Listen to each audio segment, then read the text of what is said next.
Good evening, everyone, and welcome to the February 28th, 2023 regular meeting and work session of the Pinehurst Village Council.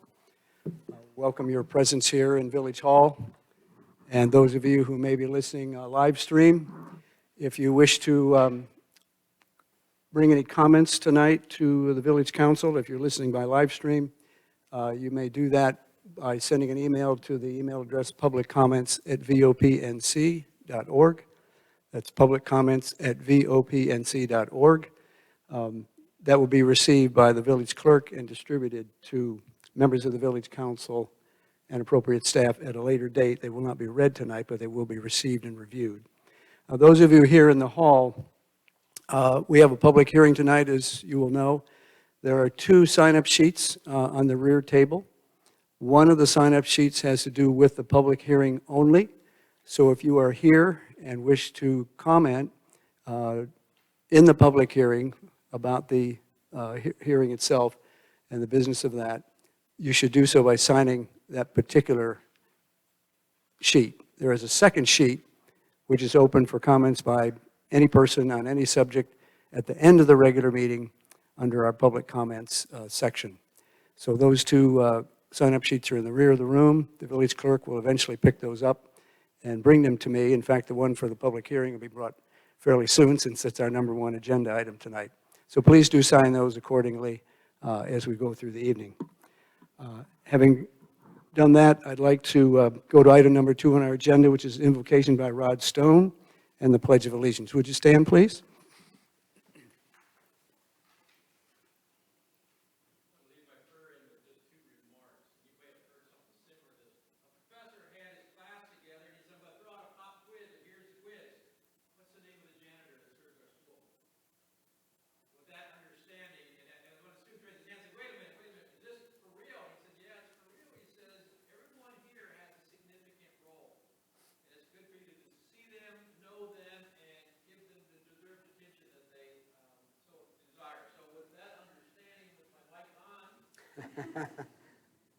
Prayer with you. Thank you, sir. Let's pray.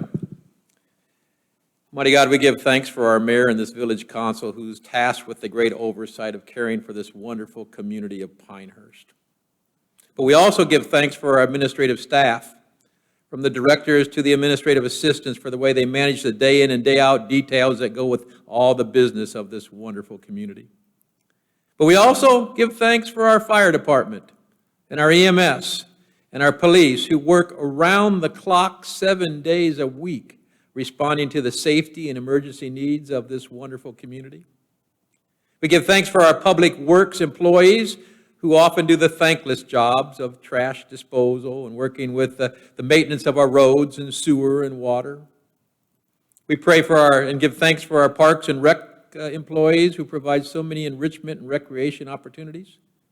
We pray for our IT department who keeps us on the networks and websites and the computers and keeps up with all the electronic equipment that's needed for this wonderful community. We pray for and give thanks for our inspectors and planners and code officials. We give thanks for our maintenance technicians and ground specialists. May we take the time to give thanks to all the wonderful volunteers and paid dedicated staff who give of their time and their talent to serve this wonderful community. Indeed, it does take a village. May we always be grateful. In your name we pray. Amen. Thank you.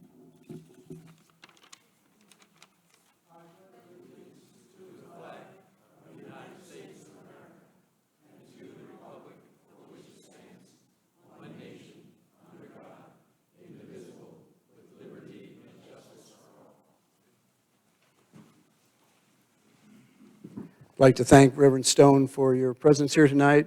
It's always good to have you with us, and we wish you and your congregation well. Thank you very much. We'll go on now to item number 3 in tonight's agenda, and that is reports from the village manager and the village council. I'll call on Jeff Sanborn, please. Thank you, John. I don't have anything to report tonight. Thank you, Jeff. From myself, I have 3 reports from intergovernmental activities that I, with the council members, help to look after. And the first one is a letter from Senator Thom Tillis, which I received this week, and I'll read it to you. Dear Mayor Strickland, I'm happy to extend my sincerest congratulations to the Village of Pinehurst on completing your condition and integrity study of the Pinehurst National Historic Landmark District. North Carolina is fortunate to have a rich cultural heritage, and I'm grateful for your role in continuing to preserve and highlight Pinehurst's extraordinary role in the development of golf and resort communities, and for its association with golfer and golf course designer Donald Ross. Preservation of our state's historic places gives our residents the opportunity to learn about our past and look forward to a successful future. Thank you for the positive difference you are making in our state. It's addressed to me, but it's to all the council members and the staff, and it's referring to the completion that some of you were here in the hall to receive a couple of weeks ago from the National Park Service with respect to an integrity and condition study they did about our district, which was very favorable in its comments and has given us guidance for the future as to how to develop our historic district over time. So I thank the senator for that, and I'll write a note back to him.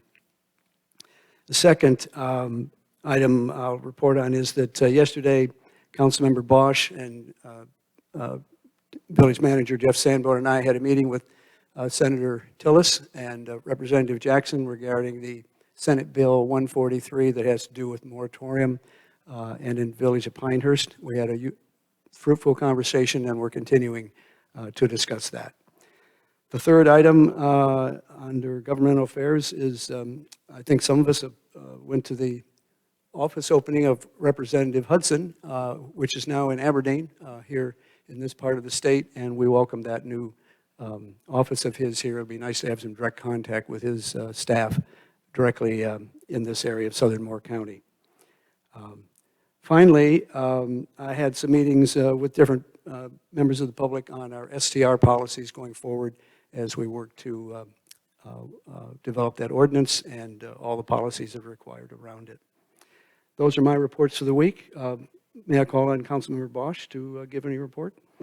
Thank you, John. A couple of weeks ago, I attended the board meeting of the Convention and Visitors Bureau, and for those of you who've never heard of the CVB, it's the official marketing arm of Moore County, and they were set up by state statute.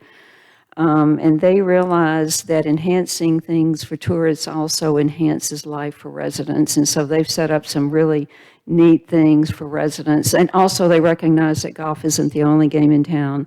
And I brought these a few weeks ago, but we've got some updates. Now, I think it's important for people to see these.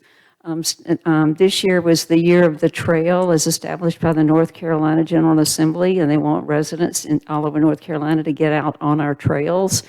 And so the CVB is doing pine cones pathways, and they've had only 100 of these made. 5 of the 100 are sitting on my desk, which makes me very nervous. But on March the 20th, it will be, what they'll do is from March 20th until the end of May, they're going to place these on pathways, on trails throughout Moore County.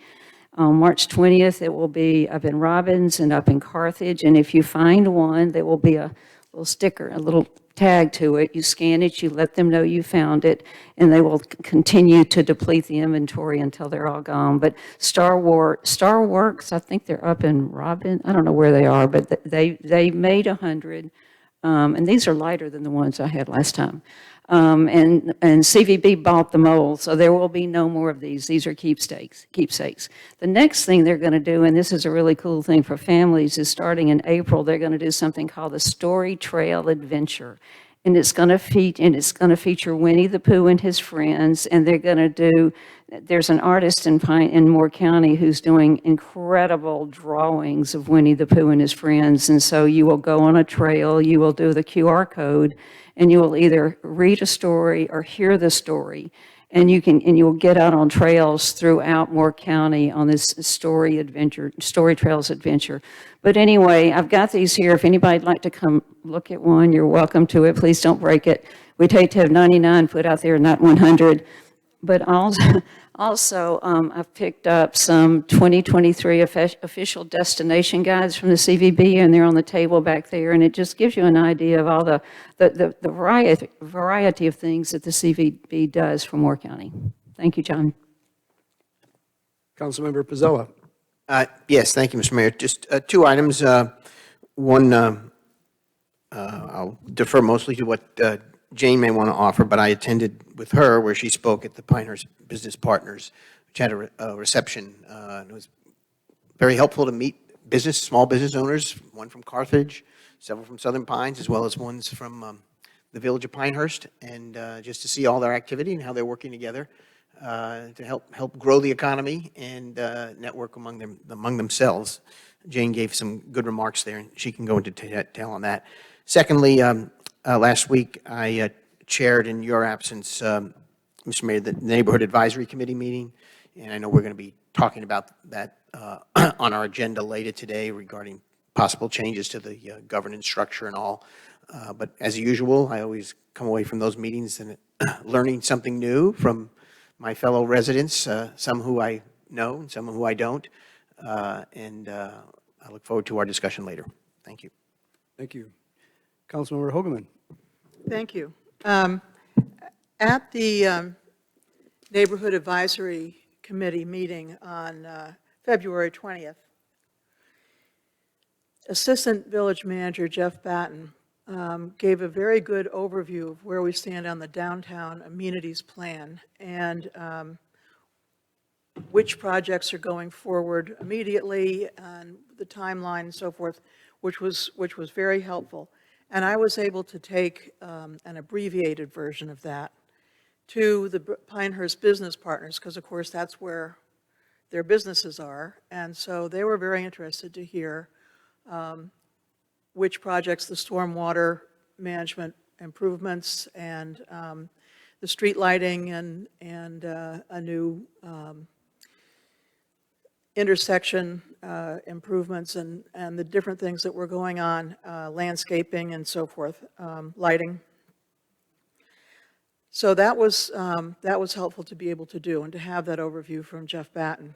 And the other thing is that the Pinehurst Business Partners have adopted the Sand Hills Dog Group. And they're going to be holding a dog jog in the village, starting on the village green on April 15th at 9:30 in the morning. And I think the idea is that you can come with your pets and you go around and there's various different stations where there's places for the dog to get some water out of a bowl and you can take pictures with your dog and so forth. But the proceeds from that will be going to support the Linden Lodge Foundation for Mental Health Wellness. So that's something to look forward to in April. Thank you. Councilmember Morgan. Two short things. One, TJ Cog was canceled for this past meeting, so there's nothing to report from that. And the other part of that was, the other item is appreciate you meeting with Ms. Bosch and also with Mr. Sanborn, with Senator McInnes on there. Just a slight misspoke. You said Senator Tillis, but it was Senator McInnes for the moratorium. So thank you. Moving on, we'll go to agenda item number 4, and that's a motion to approve the consent agenda. Before we seek that motion, are there any parts of the consent agenda that a member of the council wants to pull out for further discussion or change in any way? I have one minor comment I've given to the village clerk with respect to a typo on the resolution for Mr. Von Salzen. Not to worry. I think we'll include that and approve it as it is. Is there a motion to approve the consent agenda? Yeah. I move to approve all items listed and considered routine on the consent agenda. That's a motion by Pat Pizzella. Is there a second? I'll second. A second by Jane Hogeman. All in favor say aye. Aye. Any opposed? Hearing none, that motion carries unanimously. Move on to item number 5, public hearing number 1 for the Pinehurst Resort Cottages at number 8. Mr. Sanborn? Right, thank you, John. I think I'm just going to turn it straight over to Alex, who will present the topic. Could we get a And we need, motion? yeah, we'll go to the motion. Yes, I need a motion to open the hearing, and Alex will go from there. Okay. I'll move to recess the regular meeting and enter into a public hearing, number 1, regarding Pinehurst Resort Cottages at number 8. That's a motion by Pat Pizzella. Is there a second? I'll second. Second by Jane Hogeman. All in favor say aye. Aye. Aye. Aye. Any opposed? Hearing none, the motion carries. Alex, we look forward to your presentation as well as we do to those from the resort. During the hearing, we'll take questions from the council and receive questions of those of you who have signed the appropriate list. And with that, Alex, we'll go into your presentation, please. Thank you. So public hearing number one, the purpose of this public hearing is to consider a zoning map amendment from R30 medium density residential to hotel conditional district for a portion of parcel ID 200000655, approximately 14.65 acres. The property owner is listed as Pinehurst Acquisition Corp., and the applicant is Bob Kuntz of Kuntz Jones Design on behalf of the property owner. Again, the current zoning and land use is R30, is a residential district. It is currently vacant and part of the privately owned recreation facilities of Pinehurst number 8 Golf Course. Again, the proposed zoning is hotel conditional district, and this would allow for the development of 9 lodging golf cottages with a total of 52 sleeping rooms. And I can attest that the public hearing was duly noticed and advertised pursuant to the PDO regulations and North Carolina general statutes. Little background about conditional zoning map amendments. They're different than conventional zoning map amendments. They are similar as they are both follow a legislative decision process, which does require a public hearing as we are in. The applicant for conditional districts may propose and the local government consider specific conditions related to that specific development project. However, these conditions must be mutually agreed upon by both the owner and applicant if they're different, and by the local government. A public hearing must also be held by the Planning and Zoning Board, where they review the proposal and make a recommendation to the governing board. Then the governing board must hold the duly advertised public hearing, and then after that, the public hearing has been held, action may be taken. With us, we do require that a general concept plan or a GCP be required as part of the application. With conditional zoning map amendments, if they are approved, that general concept plan then itself becomes a condition of the zoning approval and must be adhered to. So again, as depicted on the general concept plan, which is included in the agenda material, this proposal includes the construction of 9 total lodging units labeled cottages with a total of 52 sleeping rooms. 5 of those units are proposed to be 4-bedroom cottages and 4 8-bedroom. The supplied material indicates that the height of these buildings would not exceed 35 feet height at max, but the maximum limit in the hotel district is 50 feet, and I'll speak more to that at the conclusion of the presentation. Also, the applicant is proposing that this development occur in 2 phases. The first phase would include 3 4-bedroom cottages and 2 8-bedroom cottages with parking and amenities. That would be a total of 28 sleeping rooms. Phase 2, to finish out the proposal, would include 2 4-bedroom cottages and 2 8-bedroom cottages, 24 more rooms. We'll get to an area map in just a minute, but the location is off Murdochsville to Centennial Boulevard past the clubhouse at number 8. Some of this may be difficult to see at this extent, but here is a copy of the general concept plan. To the north or the top end of the plan, you can see the layout and the building footprints in dark gray. And you can see the surrounding area there, golf course number 8, with a few residential lots to the south as part of the Village Acres neighborhood. The applicant has also prepared some building renderings of both the 4-bedroom on the left, I believe, and the 8-bedroom on the right. The adjacent land uses, again, you see the area outlined in red is the proposed zoning boundary. Again, to the west, north, and east is all golf course number 8. And to the south, you see the single-family residential lot zoned R8, part of the Village Acres neighborhood. And even further off to the east are some other residential neighborhoods, part of the Village Acres neighborhood. The comprehensive plan, future and land use and growth map designation is private open space for the golf course area and suburban neighborhood for the residential areas. The site features, again, access will be off Centennial Boulevard around the clubhouse, which is also access off Murdochsville Road, which is a North Carolina DOT maintained road. The applicant is also proposing a pavilion and putting green as depicted on the general concept plan. They've stated that all exterior lighting will meet the requirements of the PDO. Stormwater management areas are depicted there on the general concept plan. And water and sewer services are currently on site. There will need to be some relocation of those utilities there. but they are provided and will be serviced by Moore County Public Utilities. So parking, the required number of spaces based on this land use is one per sleeping room. So the applicant is showing 52 rooms and providing 52 spaces, 48 of which are standard and 4 ADA. Buffers, landscaping, and setbacks. A 30-foot undisturbed buffer is required along the boundaries of delineated wetlands, and that area is depicted on the general concept plan. Also, per section 9.5 of the PDO, a 20-foot wide buffer is required along the adjacent residential properties boundary, and I'll speak more to that with the staff recommendation. The applicant indicates that all other applicable landscaping requirements will be met, and they propose to meet the typical hotel district building setbacks. Environmental topics, again, I mentioned a undisturbed wetland buffer. As part of the review work that the applicant and the owners conducted, they had a biological assessment done, and environmental consultant, which has labeled a good portion of the area to the south and east as wetlands. And within that area, there's a mix of longleaf pines and some hardwoods and underbrush located within the wetland area. Part of that biological assessment also noted that there would be no major impacts on the red cockaded woodpecker habitat. And in addition, it was worth noting that the Pinehurst number 8 site is enrolled in a red cockaded woodpecker safe harbor program.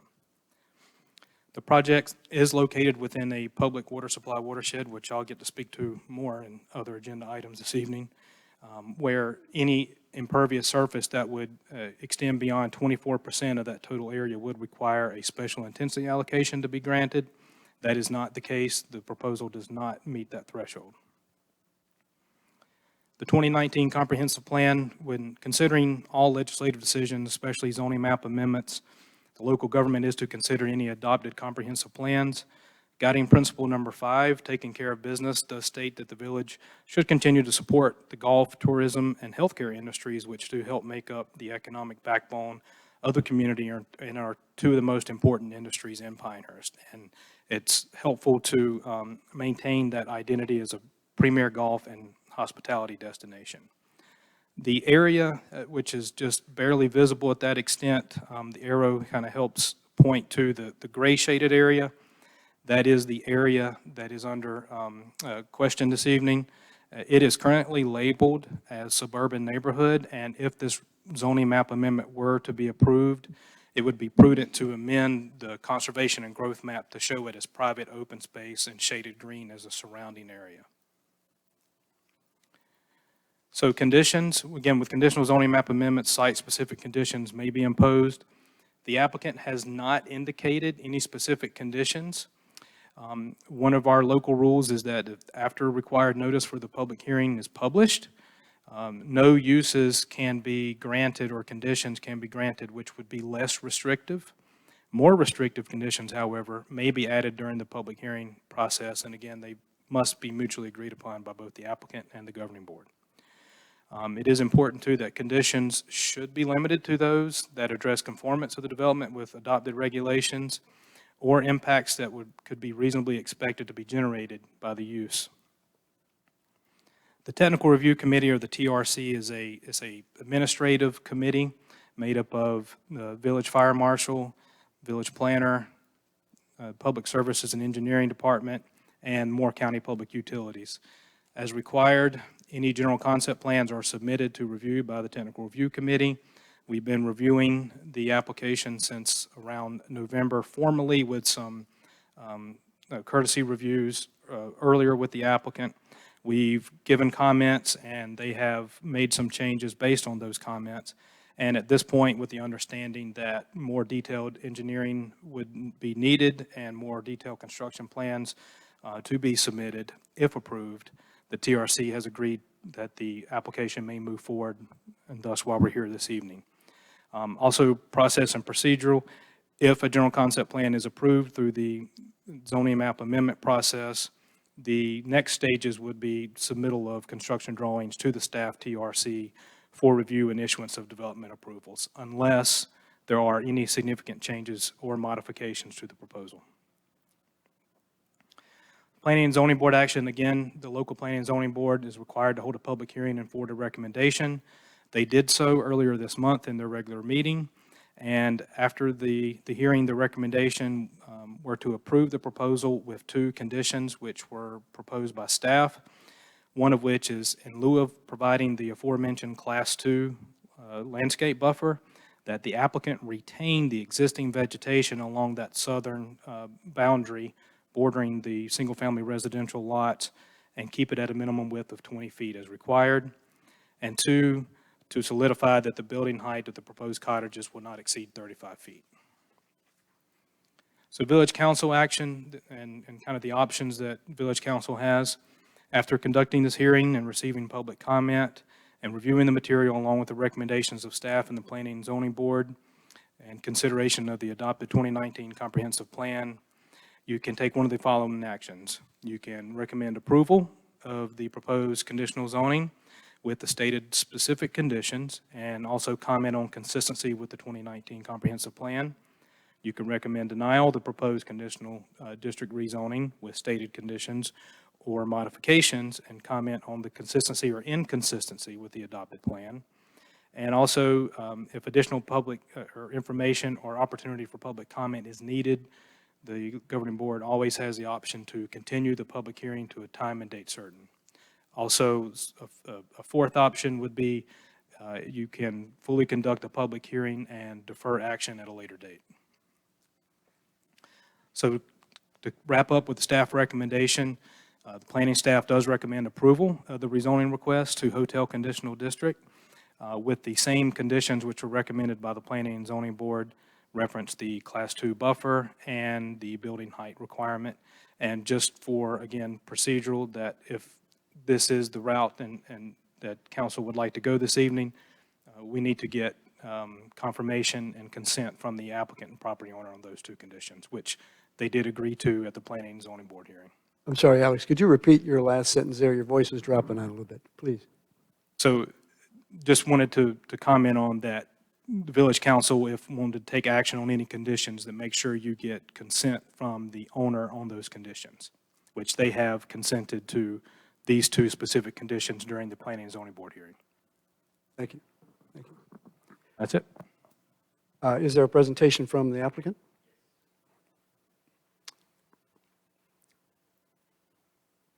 And Mr. Kuntz, you know how to push the button there and make it all green, and that will be on both sides, please.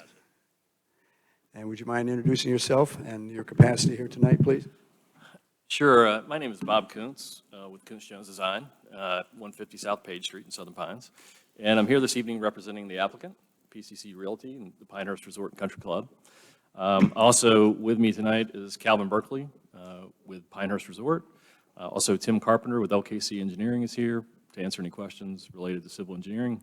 And Kevin Dean with Kimley Horn Engineering. He's a traffic engineer and can answer any questions related to traffic. So what I'd like to do is just walk through a presentation, show a little bit more detail of what is being proposed at number 8. And I have a pointer that I think, yep, it works pretty well. So I'd like to start with just looking at the overall existing site location at number 8. I'm not sure that I don't think this actually points on the screen, so I'm going to be pointing up top. Thank you, Bob. So up at the top, the yellow boundary line is the number 8 property boundary, and it's roughly 420-acre property that is over at the number 8 golf course, Centennial. The orange outline property that you see here is the 14.65 acres where the number 8 cottages are being proposed. You can see the access of Centennial Boulevard coming off of Morecksville Road and coming back to the existing clubhouse, and then moving on across and into the cottage area. From a drainage perspective, you can see this very large pond at this location that is within the property boundary. I believe it's probably at least 10 acres, that pond in that location. There is a wetland that starts sort of right around here and continues a finger in a drainage swale or drainage feature that comes down, goes behind the proposed cottage site, and then connects back into the pond. So Stormwater will be maintained on the site and then designated and dropped into this area, and then ultimately goes to the large pond that's located here. So stormwater, the property is under, the proposed development is under 24% impervious, and we don't foresee any major issues with stormwater management because of those drainage conditions. Looking at the zoning, as Alex mentioned, the property is zoned R30. The red outline is the 14.65 acres next to the RD development, and that's the recreation development, which is the number 8 golf course. So the existing development would allow for 30,000 square foot lots, and on the 14.65 acres, that would translate to roughly 21 residential units. Looking at the existing site conditions, the existing driveway coming in, it stops right about here now. It goes past the clubhouse and stops right about here. Coming into the site, there is a flat area here, and then it gradually drops off and then gets a little bit steeper as you're heading down to the wetland area. The wetland area is this area indicated in blue, and again, that flows in this direction back to the large pond on the other side of number 8, the number 8 golf hole here. So it is, the property is surrounded by the number 8, 9, 7, 8, 9, and 10 golf holes. And then there's significant distance to the adjoining properties that are over on Garner Lane and Gun Club Drive. Moore County has a lift station that's located right here. And water and sewer utilities are already on the property and actually flow through the property in this direction, coming down this way across the number 10 golf hole, and then water line connecting back to Gun Club Drive, and that water line actually comes from Murdochsville Road and loops all the way through the property. And the sewer line comes from the clubhouse, comes down, connects back to the Moore County lift station. Bob, before you leave that map. Yes. What is the area directly below the number 10 on your map that's sort of, it's completely unmarked? This area? Yeah. Right here? Within the property under discussion. Yeah. Down below? This area? That all, yeah. That's just open space and undisturbed. It will remain undisturbed based on this proposal. It's just forested land that's part of the golf course right now, the golf course area and the property area. Thank you.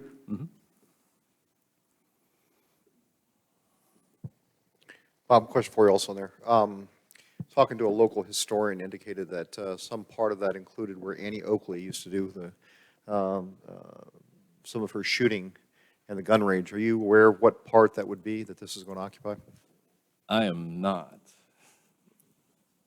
Number 9 fairway? The 9th fairway. So that would be up in this area.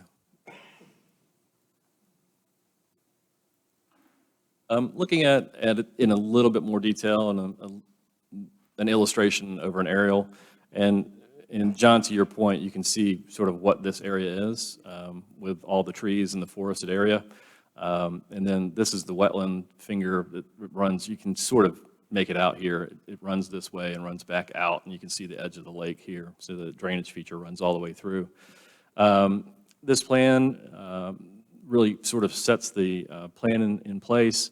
And then looking at the edge of the wetland, to the edge of the wetland, it's about 530 feet from the closest property corner. And then the first cottage is at about 600 feet from the property corner. So that's roughly, I measured it, it's roughly from this building where we're sitting right now. If you go this direction and headed down Magnolia, it's roughly down to the stream area. It's a little before you get to the stream, the crossing down at the bottom on Magnolia. So it's a really long distance away. Bob, Yes. question for you. Back to the map, which, the square down at the bottom. Is that developable? It is. Okay. It would be. It would really, it is developable. There is a wetland here, so accessing that property from this direction would be very challenging and very difficult. However, I think this is Gun Club Drive or Gun Club Lane that connects to this property, that any development on this side would be accessed from that location. But with this plan and the conditional district, it's locked into the 9 units on the other side of the wetlands that you see. Okay, and about how large is that section on the bottom that Gun Club Drive runs into? This section, so if the wetland is here and it's this way, it's probably, it's a guess, but probably with the wetlands and things, it's probably roughly 8 acres With the wetlands? with the wetlands. And without the wetlands, any idea how much? My question is, and there's Yeah. been some concern that if Gun Club Drive were extended, that could be developed. It could be Okay. today. With this conditional district, it couldn't be. This conditional district puts restrictions on development of that location. So at any time that, if the resort were ever to come back and decide to develop off of that driveway, it would have to come back through this process and be approved by the village council. And I think that was covered pretty thoroughly in P and Z, but I just wanted you to bring it out today. Yeah, that's right. Thank you. No problem, no problem. Could I ask a question, too? Sure. You just mentioned that if this 14.5-acre parcel were developed as R30, you could get 21 house sites on it. Well, I get it that if you divide the number of square feet in 14.5 acres by 30,000, you come up with 21 and change. But do you really think, as a land planner, that you could get 21 house sites on this parcel with its odd lot shape or odd parcel shape with its wetlands? I think I could come real close. I'm not sure that I could get to 21, but I could probably get 19 or so, because you can lot in wetlands to count toward the 30,000 square feet. There's no restriction on lotting wetlands. It's not preferred. What about can. putting in infrastructure, roads, and those kinds of things, which usually account for about 21%, about 15 to 20% of a tract space? Yeah, and I think, taking that into account, I think we'd be pretty close to it. We'd be in the, I would think, 18 to 19 range at least. I think I could get there with the wetlands. I think I could get there. Interesting. I think I could get there. I haven't done the plan, but still, we're at 9 units here, which is significantly less than even Well, but if we did 15. it's 9 units with 52 rooms? 52 bedrooms. Right.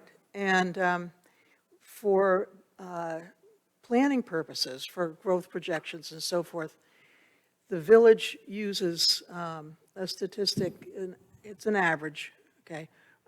But it's one that the state demographer's office uses as well, and it comes, I think, from the U.S. Census, of 2.5 people per dwelling unit.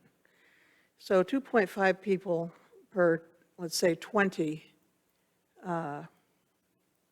house sites is going to be about 50 people. And with 52 bedrooms, 2 people each, that's 100 folks. So it's a different density. I'm just saying. So looking at the general concept plan and looking at this in a little bit more detail, coming in, the access road would connect here and then move down. There's parking, some on-site parking located here that would really serve these first 2 units. And then moving on around this side with the other 7 cottages that would have this larger area for parking. This is set up, these units are really set to take advantage of the topography and the golf views. So each of these units are directed out. These first 4 units are directed out toward the 10th hole and the long golf views beyond. These 3 units really focus back on the 7th green across the wetland, and then these 2 units focus out across number 8 and back out to the pond and have really great views as well. One of the reasons we didn't put any units on this side is because if you've played number 8, the number 9 fairway sits very high, and there's a big hill that exists right here topographically. You wouldn't really have any views of the 9th fairway except from a second floor potentially of a cottage here. So we thought it was very nice to come in this direction, center the whole focus around a green space, and a gathering space with a putting green and outdoor activities, maybe fire pits, and, or fire pit, multiple fire pits, and then also a outdoor structure that would just be a covered structure. There wouldn't be anything in that structure, no restrooms or anything like that. It would just be a covered structure. Question, Bob. Is the construction plan, as you envision it, going left to right or right to left? Are you going to start 1, 2, 3, 4? I at the think beginning? the construction plan actually goes this direction, so it starts from this starting side there. and will work back out. A big reason for that is that the parking area and the turnaround for emergency services has to be constructed first. Since this will be constructed to commercial code and not residential code, for fire and emergency access, for firewalls, for all those things, because it's in a hotel conditional district rather than a residential district, it will be required to have those standards in place. So along with the parking, you know, if these are residential cottages, it would be substantially less parking. In this case, we're parking at a hotel standard, which is the Hotel Village standard, which is 52 spaces, so 1 per bedroom, just like any other development at the resort or any other hotel in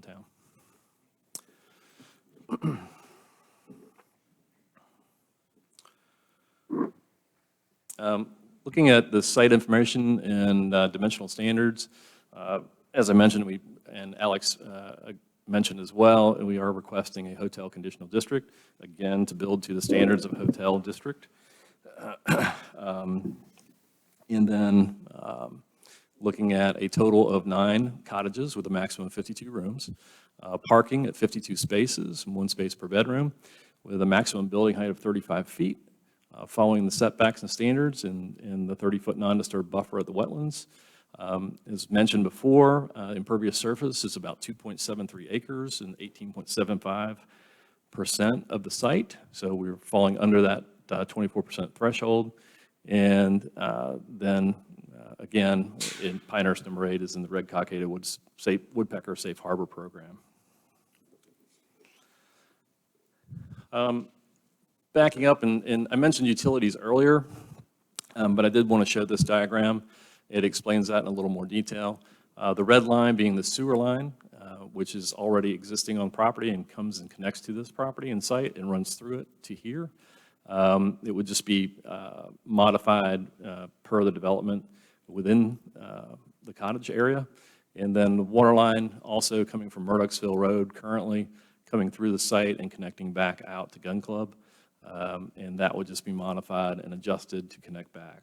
So there's plenty of water. Those are both pretty large lines on the site already. So plenty of capacity to accommodate the 9 additional cottage units. With that, I'd be happy to answer any additional questions. And if you have questions of Tim Carpenter or Kevin Dean regarding traffic, I'd be happy to answer those as well. Okay. Why don't we take questions from the council, and then we'll take questions and comments from the public that are signed up. And Kelly, we have a signature page. I'll remind anybody who's here, if you haven't signed these into the public hearing to speak, you can do so now. Otherwise, we'll take those in a few minutes. Questions from council. Did you want to follow up on your point up here earlier, Jeff? Okay. All right. Okay, fine. Patrick? Yeah, I thank you, my earlier question about how you're going to phase it in. I understand that. Thank you. I appreciate knowing that. It looks, cottages within a gated golf course community are a good fit. And I think they really work with the Pinehurst area.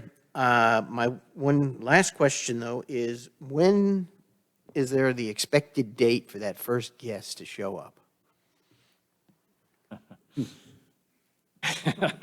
Gosh, why is Dick laughing so hard? Did you want to put your name in, Pat? Or what? No, I'm just We're still working on that.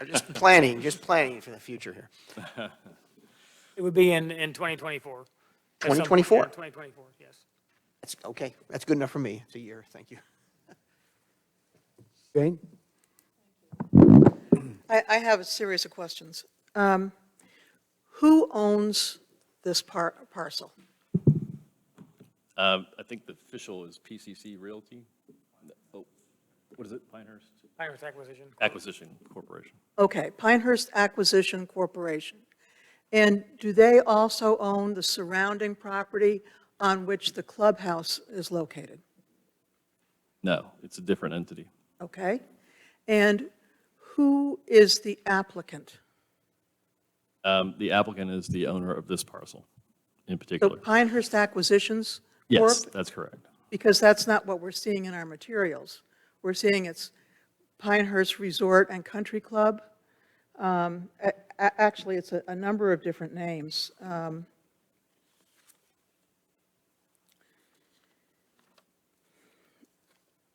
So I'm just interested, who is the applicant, and is there, The actual application says Pinehurst Acquisition Corp., attention Dick Higginbotham. okay? So And that is the applicant.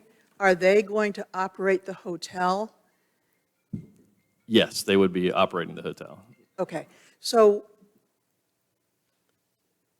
when a guest comes to check in, where do they check in? We're still working through that, whether it's at the Carolina Hotel or whether it's at the number 8 clubhouse. So I'm going to tell you that my single greatest concern about this application, and it looks like a cute application, and the idea of having golf cottages seems great. But what we're proposing to do is to rezone from an area that is now zoned R30, where no lodging uses are permitted, to a hotel zone, a conditional district, where lodging is permitted and also STRs. And so my greatest concern is the management. And that's really not addressed in this application. Because if we have a series of cottage buildings with guests in them that is managed by an on-site hotel establishment with folks there supervising the situation, that's one thing. But if there are 9 independent, and when I say independent, I mean running by themselves, short-term rental buildings, then I'm concerned about possible adverse impacts on the nearby residential neighborhoods. Even though they are 700 feet away, there's nothing in between to buffer noise and light and so forth. This area sits up pretty high. If you look at the Moore County GIS maps, you can see that this area sits up the portion where you drive in is obviously the highest elevation. That's about 450 feet high. And then it drops down toward the wetlands. And the houses that are over on Lakeview are at about elevation 490, a little bit less than 490. So that's a 60-foot drop. Lakeview, is that across the lake? Right, sound carries over water, I'm just going to say. I just want to make sure that there is going to be management and that we're not going to have, now this is something that came up with the Planning and Zoning Board as well. And they also were concerned that these buildings not be run as short-term rentals. And to their questions, I understood that the applicant's team answered that there would be no kitchens in these buildings so that they couldn't be dwelling units. And that they would be managed from the number 8 clubhouse, although it was kind of vague. I don't want this aspect of things to be kind of vague. I want us to be able to, not to change what the intentions were that I heard the application meant to do, which is to have hotel cottages as opposed to unmanaged short-term rental type establishments. But to write that into this approval so that everyone can be assured going forward that these will be managed by professional hotel establishments? I mean, how do we address that? They will be managed by the resort, for certain. How that is and how these are operated, The resort's not the applicant. The resort's But- not the owner. And what if this actually, parcel they of land? are. They actually are the owner. And if this parcel of land, it goes through, the parcel of land. Just that goes got through telling me that it's Pinehurst Acquisition Corp. It's a different entity, but it's all the Pinehurst Resort. It's a different entity by name only. And it is one company. It is all part of the same company. Even though it's a different LLC, it's still Pinehurst Resort and Country Club that will be operating and owning it. In my young days, there would have been a paper trail to show that. And what, I'm not trying to make it awkward for you that way, but in looking through the documentation and looking at the Moore County tax records and so forth, and the deed history, I am not finding a solution to my question of how do we make sure that this parcel, if it should be sold independently in the future or whatever, will remain managed units, managed hotel units and not STRs. Jay, may I ask you a question? Because I've heard the same thing. And the question that was presented to me was if it's rowdy, it's either, if it becomes rowdy, it's either governed by our noise ordinance or by on-site management. Those are the two choices that have been expressed to me for managing any noise there. Who expressed that? Residents. Well, There are people in the community who have looked at this project Jane? and have been concerned, have expressed how you would manage noise, either on-site management or the noise ordinance. so the on-site management is great. Where is the on-site management? I guess the question for this council is, do we make that a condition? Right. Yeah. Well, let me just, Patrick. I just want to, hotels by their nature deal on occasions with unruly guests who stay at a hotel, and it's not new for them to handle situations like that. And I suspect that over time, there may be an unruly guest or two, and that they're, I'm going to jump to the conclusion, are prepared to exercise the appropriate action.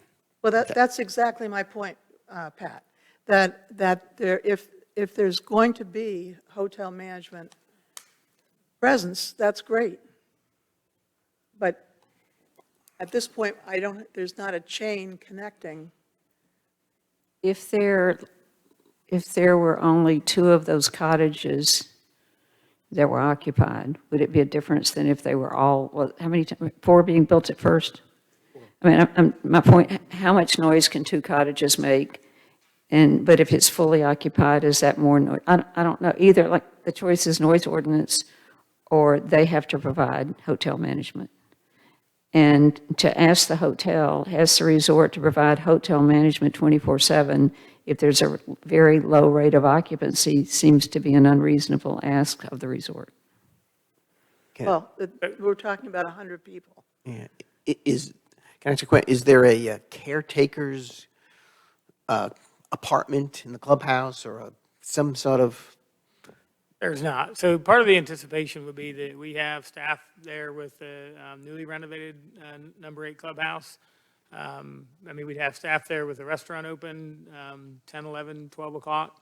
We have a security department that makes regular rounds every few hours that goes out to multiple areas of the facilities that we have. And to address the ownership issue, we are all owned, all the different entities are owned by the same owner. They're just separated out for different liability and tax purposes. Isn't the core of the question, Jane, who, as nearly as you know today, and hopefully it's pretty close to being well-defined, who and what is the management entity? And where will that be located when this project is ready? at least the Pinehurst first Resort and Country Club will be the owner and managing entity. Right. And I think you indicated it wasn't clear where the check-in will be. It could be at number 8 or it could be at the hotel. Calvin, did you say that earlier? That's So correct. but it's a process of someone checking in, has a reservation, typical to signing into a hotel, but they're headed to the cottages. So that's part of that function. And that function will be, I'm telling a story here now. You tell me if I'm telling it wrong, because it's really a question. The question is that likely to be at number 8, or is it likely to be, let's say, the Carolina Hotel, one or the other, and there will be a process. Is that correct? That is correct. Okay, all right. Does that help, Jane? On the Would you have an objection to there being a condition that said that, that these would be cottage or villa buildings without kitchens that are rented by the building rather than the room, and with hotel operations managed full-time by a North Carolina licensed hotel located within the village of Pinehurst? So the kitchen definition could be an issue because we do intend on having refrigerators in the units. Well, that doesn't make it, I We believe, a intend on kitchen. having dishwashers and microwaves. We do not intend on having any cooking equipment in terms of like an oven or stove. So it depends on what your definition of a kitchen would be. So the cooking is not the intent in these, but keeping beverages cold, maybe being able to reheat leftovers and clean glasses, it would be the intent. So Alex, for the building code, what do you need for a formal kitchen for a dwelling unit? So we discussed this a little bit last year during the short-term rental debate. And the definition that we came out of with that special requirement number 9 was basically it's like a range that typically uses, 220. There's some sort of other cooktop that is prepared. What it sounds like, based on the applicant's meaning or what they would like to do there, that would not cross that threshold of a kitchen. So if we said no kitchens, they could still have the refrigerators and the microwaves and so forth? As long as there was not a cooktop, or, I could get the special requirement 9 language if so inclined by council and the applicant to consider a condition. Jeff, please. Do we have agreement from the council that you would like to ask for this condition? Which condition? You mean on-site management? Let's restate that, Jane? Yeah. Yeah, there were a lot of components of that condition. Jane suggested. That there be, Lydia, my suggestion is that there be a condition, and maybe I'm not phrasing it as artfully as it could be, but that says that these are not going to be short-term rentals. And one way of saying that is to say that they won't be dwelling units. And one way of saying they're not dwelling units is if they don't have a kitchen, okay?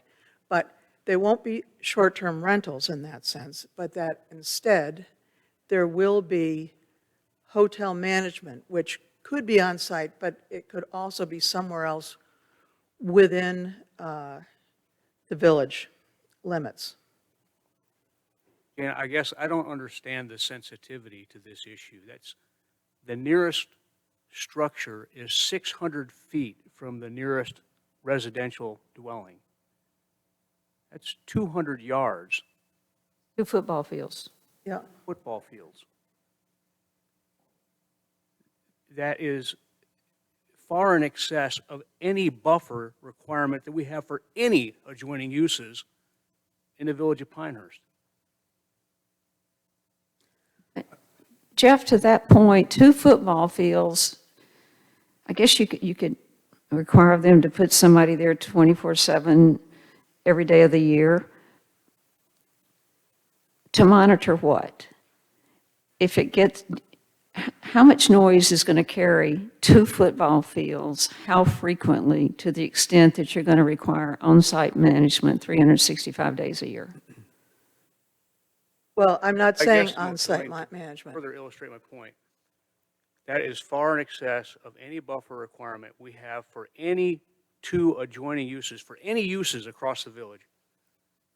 And there are some uses in the village that could generate quite a bit of noise or other impacts. Well, Alex, what's the widest buffer requirement we have on our PDO? I believe it's 40 feet. 40 feet. This is 600 feet. I'm not as concerned about the noise element. I'm not sure that Jane is either. It's the management element and how that fits in and where that is. Because our See, noise ordinance is But the becoming management different. all gets to the impacts of surrounding property owners, right? That's the concern. Which gets back to the buffer. It's 600 feet. I don't think we're being reasonable. What is management managing? Management is, it's the same thing with the issues that came up with short-term rentals, that there's somebody available who's Right. keeping tabs. Over. Right, but we're, It doesn't have to be on-site. If it's the resort at this moment in time, that's fine.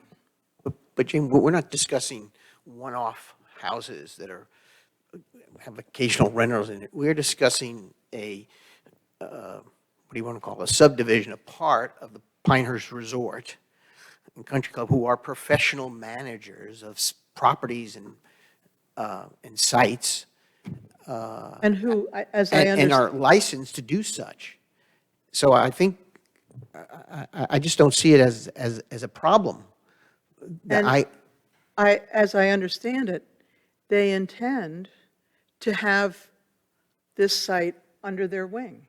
They intend to Right. be, right? Yeah. So I'm not Correct. proposing to change what they are representing they're going to be doing. I just think we should articulate it. I'm not sure if that's necessary. I think we keep it in perspective. I don't know how many millions of dollars you're going to be putting into this, but I assume it's quite a bit. And it is one corporation that's doing that. They are pretty well vested to make sure they take care of it, and they control what goes on in there. And to Lydia's point on the management process of that, how are you managing it and what are you managing it? They're making sure that they're able to maintain their properties and have people come in and out of it and play golf. And they're pretty motivated to make sure that's maintained. They're pretty motivated to make sure that you don't have rowdy folks in there that are destroying their property. And if issues come up, I'm sure they can respond to that. For us to mandate for them to have someone right there present to manage this on a 24-hour basis, I think is an overreach. And I don't think we need to put additional things onto this. Because, it becomes an overreach for what we're doing. I have no problem with the proposal as stated right now. Yeah, my question really had to do with where is the management? Who's it going to be? I think you've answered that to the best you can. I don't know, Bob, did you have any other comments on the management issue, which Jane has raised and others? I don't. Calvin knows a lot more about that than I do. And Lydia, did you have, was there some specific feedback since the planning board hearing, in fact, that to raise the question of noise coming into the neighborhoods on different roads in Village Acres? Was there a particular? There was some concern about, like, I asked about development down there, Gun Club Drive. Right. But planning and zoning made it clear, and Bob cleared it up, that if they want to develop that comes in as a separate application. Right.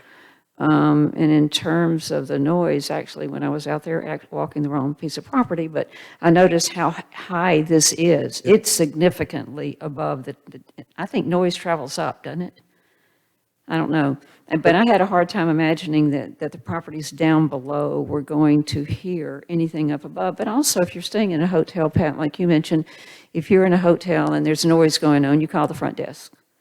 And I would guess I don't know how you guys are going to run it, but if there's noise and somebody's being disturbed, they're going to call not the front desk, but they either call the police or they call whatever number you give them as a contact number. It would be the main resort. So if a guest has an issue with something else going around on the property, they would call wherever the check-in, I'm just sort of guessing here, but wherever the check process was managed from, and that's how that would work, or would you want them to? Correct. Okay, okay. I think that helps me understand this point. I wanted to ask Alex, though, please.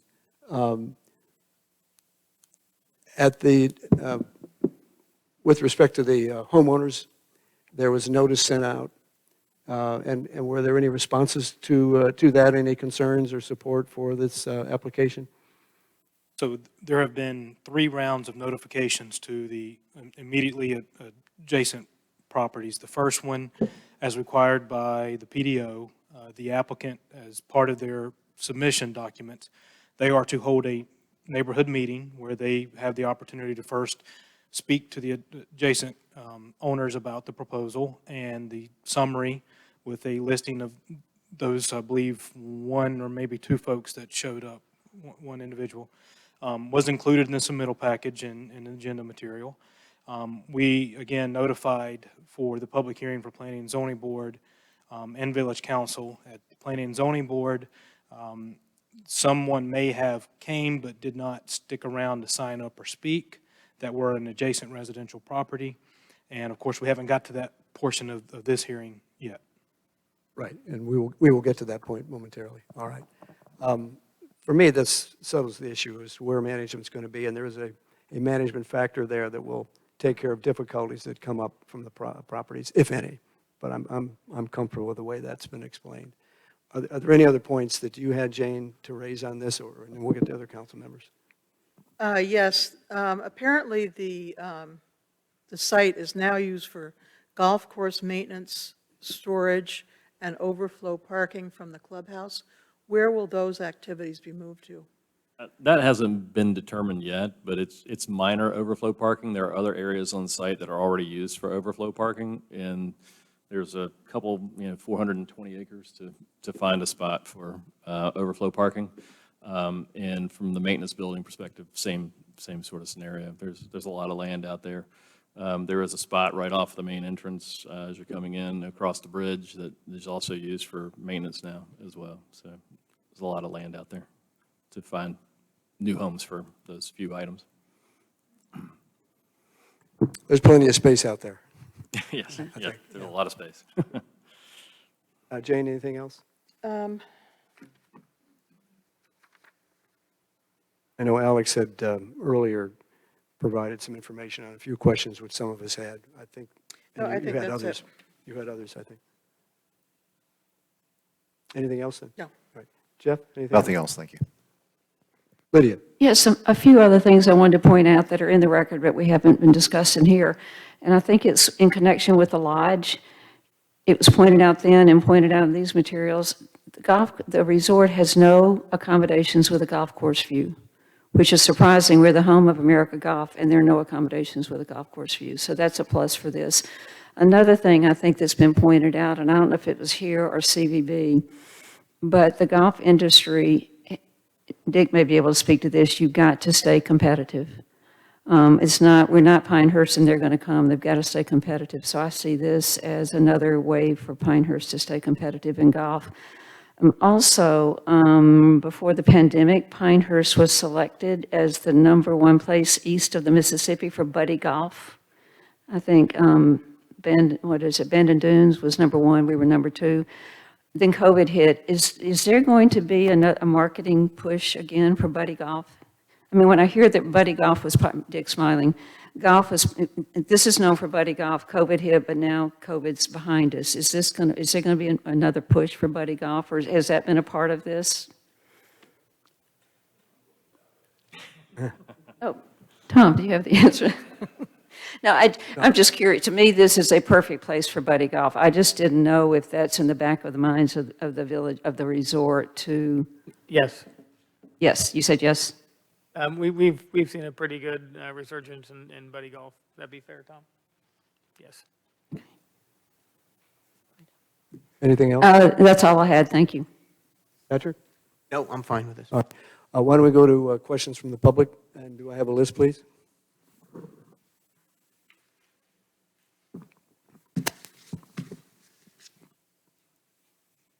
Thank you. I have 3 names signed up. Bob, did you sign this list? I did. I always just sign it. I'll assume you've spoken already at this point. All right. We have Steve Say and Lynn Goldhammer. Is there anybody else in the room who wants to make a comment? I'll entertain that at the end of these comments. Mr. Say, please, and you can use that podium right there. Thanks. Please proceed. Thank you. First thing, something that might surprise some people in this room is that I would generally be in favor of what the resort's trying to do here. I think they understand that they need some upgrades, not only in their quality of accommodation, but the style. And I think this certainly fits in well. I don't live in that area, so as far as other factors like the noise, I couldn't speak to those. But let me deal with the elephant in the room, and that's the hypocrisy of both you 3 and the resort itself. I mean, we're all an ecosystem here, right? We all have to get along, and golf is a major part of this. But after battling for almost 12 months now on the short-term rental issue, and John, I think I've battled you for probably about 12 years on this, right? Now we're basically presenting short-term rentals, which is fine. I mean, it's great. I mean, the resort needs this sort of product. I mean, we're in a new era here, right?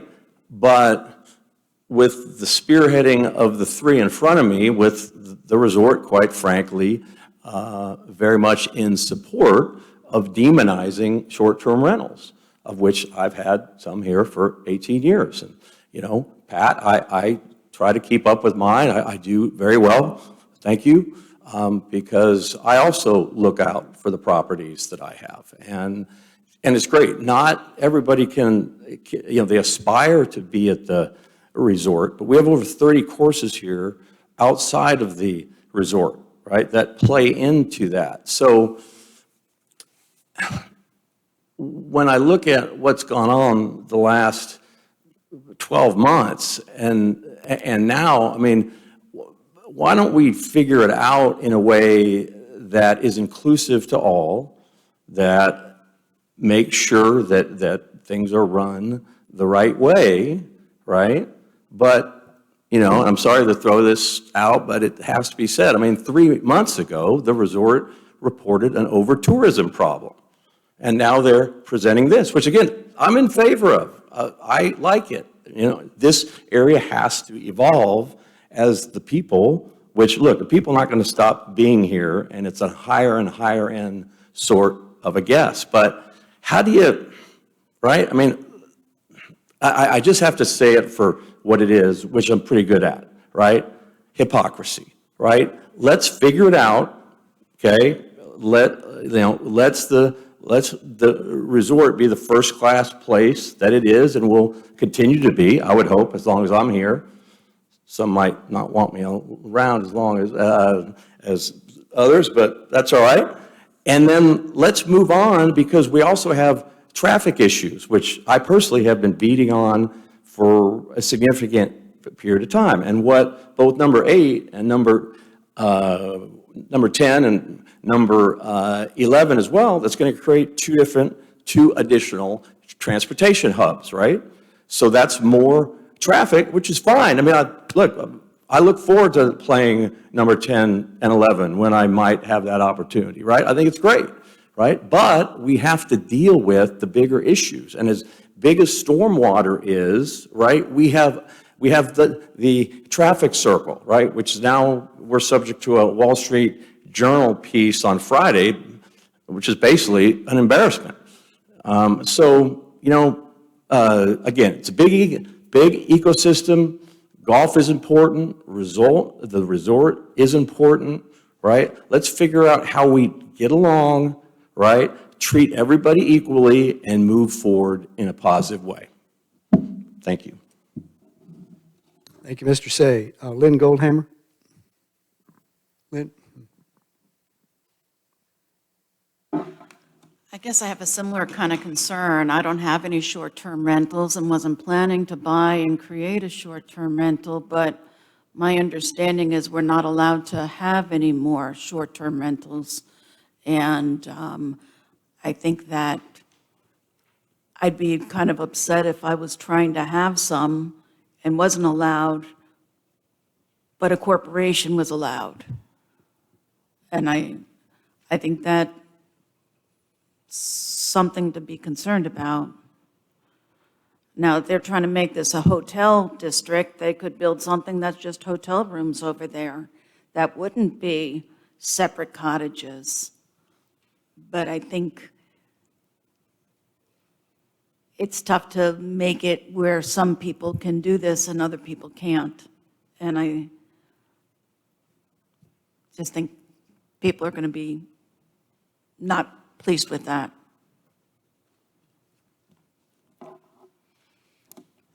And also what I'm hearing, it sounds like as long as there isn't a stove there, it's not considered a short-term rental or something. But does that mean you can just buy a house, remove the stove, and now you can have a short-term rental as long as the stove isn't in the house?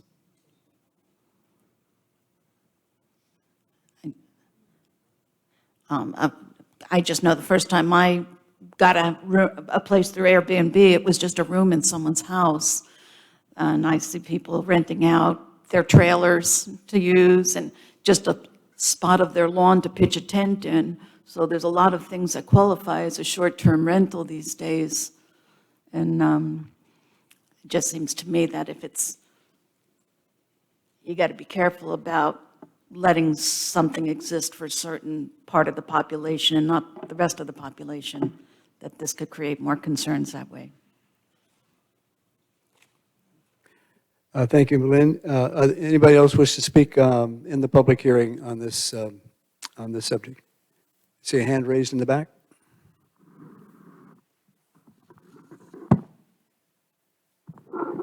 Colette Klinsky, 25 Queens Court.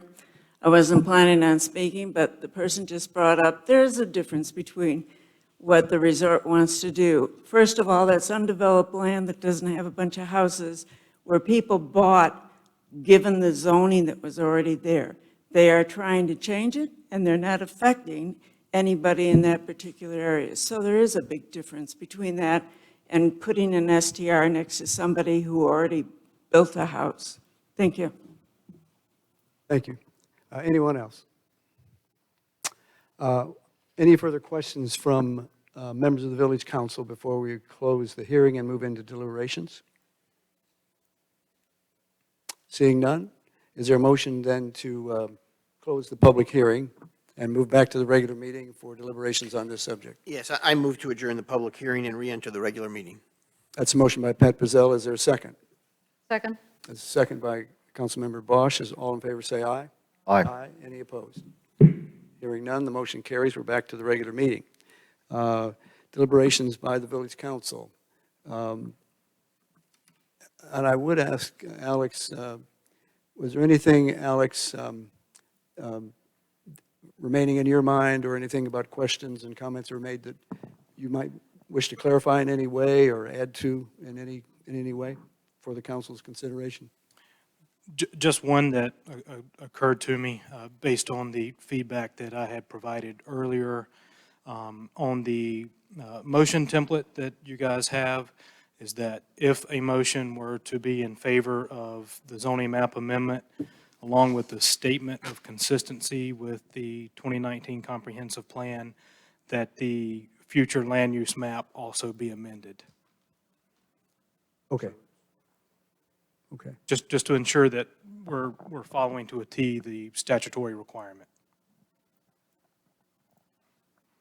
Okay. Alex, are you suggesting that it needs to be part of the motion? I would prefer that it be, again, just to make sure I's dotted and T's are crossed. It is referenced in the memorandum that was prepared, which the motion does reference as well. But All right, so I guess, I'm not sure John, then. if we get to a point where you're going to vote on this, or ask for a vote on this, we might want to do a quick pause and make sure we get the language right Yes. before somebody makes a motion. Okay. Sure. Are there any other questions from council? I or thought Alex comments? just said that Jeff? it was incorporated in there. So was this, Thought it you're was- saying this is not the suggested motion there is not accurate?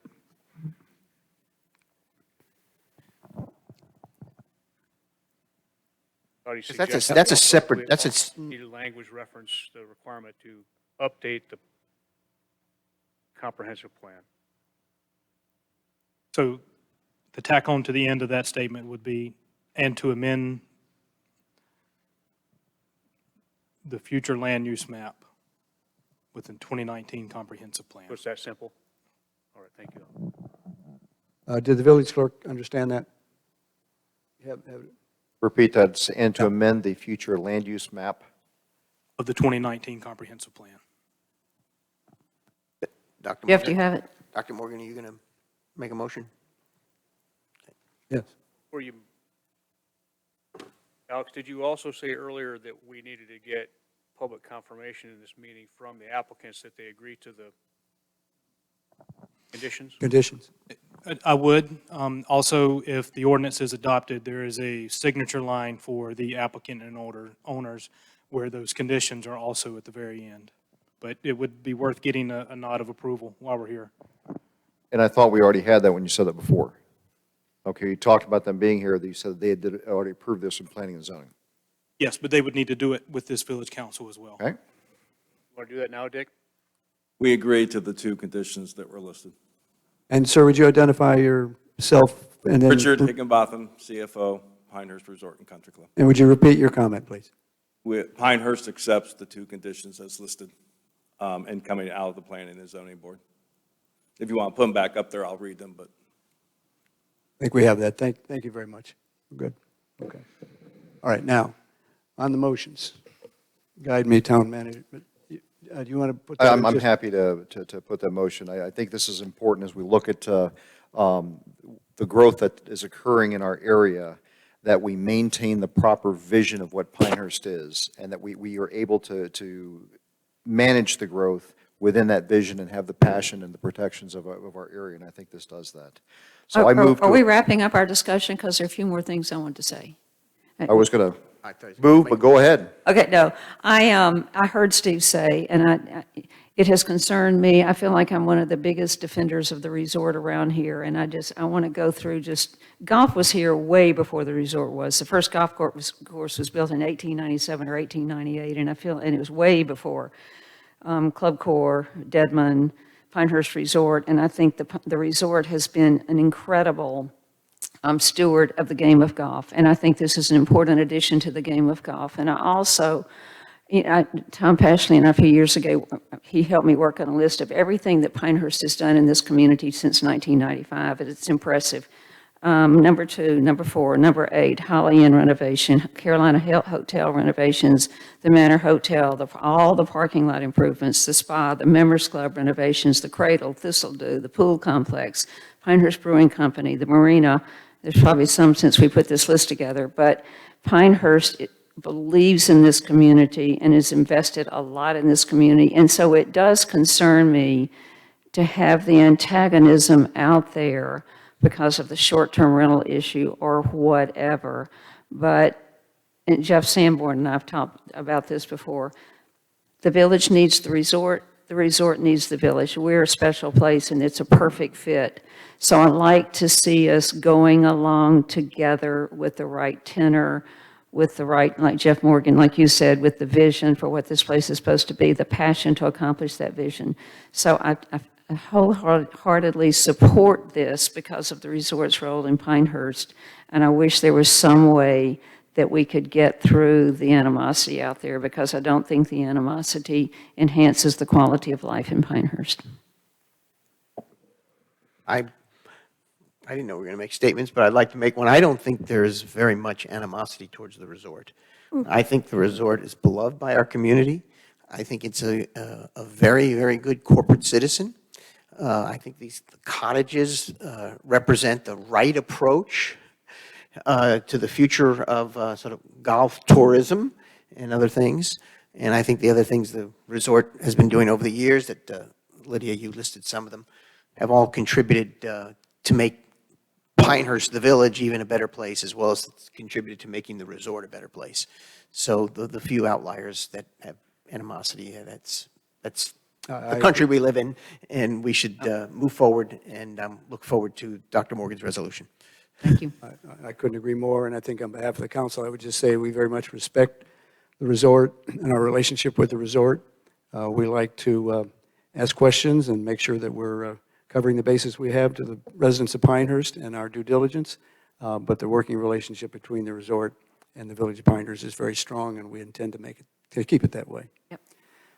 With that, Mr. Morgan. I move to approve ordinance 23-2, amending the official zoning map for a portion of Moore County parcel ID number 2000655 from R30, open parentheses, residential district, close parentheses, to H-CD hotel conditional district, and find the proposal is consistent with the 2019 comprehensive plan as referenced in the memorandum dated February 21st, 2023 from Alex Cameron, Planning Supervisor, and to amend the future land use map of the 2019 comprehensive plan. I second. That's a motion by Councilmember Morgan, a second by Councilmember Pizzella. Mr. Cameron, does that meet your specifications? Thank you very much. All in favor of that motion, say aye. Aye. Are there any opposed? Motion carries unanimously. Thank you very much for your attention, resort and guests.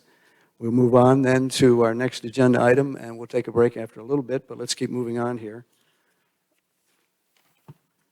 We'll go to item number 7, I believe it is. Mr. Sanborn, and would you like to? 9, John. I'm sorry, all the way to 9, that's right, yep. Special No, intensity. not on my list. 9? Isn't it the special intensity allocation? Yeah. 9. Yeah. So just to introduce this, and I'm sure Alex will have a lot more to say, but the state has a watershed protection framework, if you will, to protect water quality, and it involves, like I said, a framework that limits development in the key watersheds within the state. And the way they manage that is they set lower thresholds for impervious surface than would otherwise be allowed, and then grant us back special allocation, special intensity allocation acreage that we can manage as a local government. And the theory is that if we don't exceed the special intensity allocation acreage that we have been given in granting greater impervious surface coverage in certain circumstances and situations, then we will still accomplish the goal of protecting our water quality. So I just wanted to get that out there for the public and for the council before Alex began the topics. And thank you for that helpful background. You kind of stole some of my thunder from my earlier slides I was going to get into. You probably would say it much better than me, Alex. So. I guess it doesn't hurt to double down, right? And of course, because of recognizing that some of the council has had to review a special intensity allocation or an SIA. So I'm going to cover kind of briefly, since Jeff kind of really helped out with that. All land is located in some sort of watershed, right?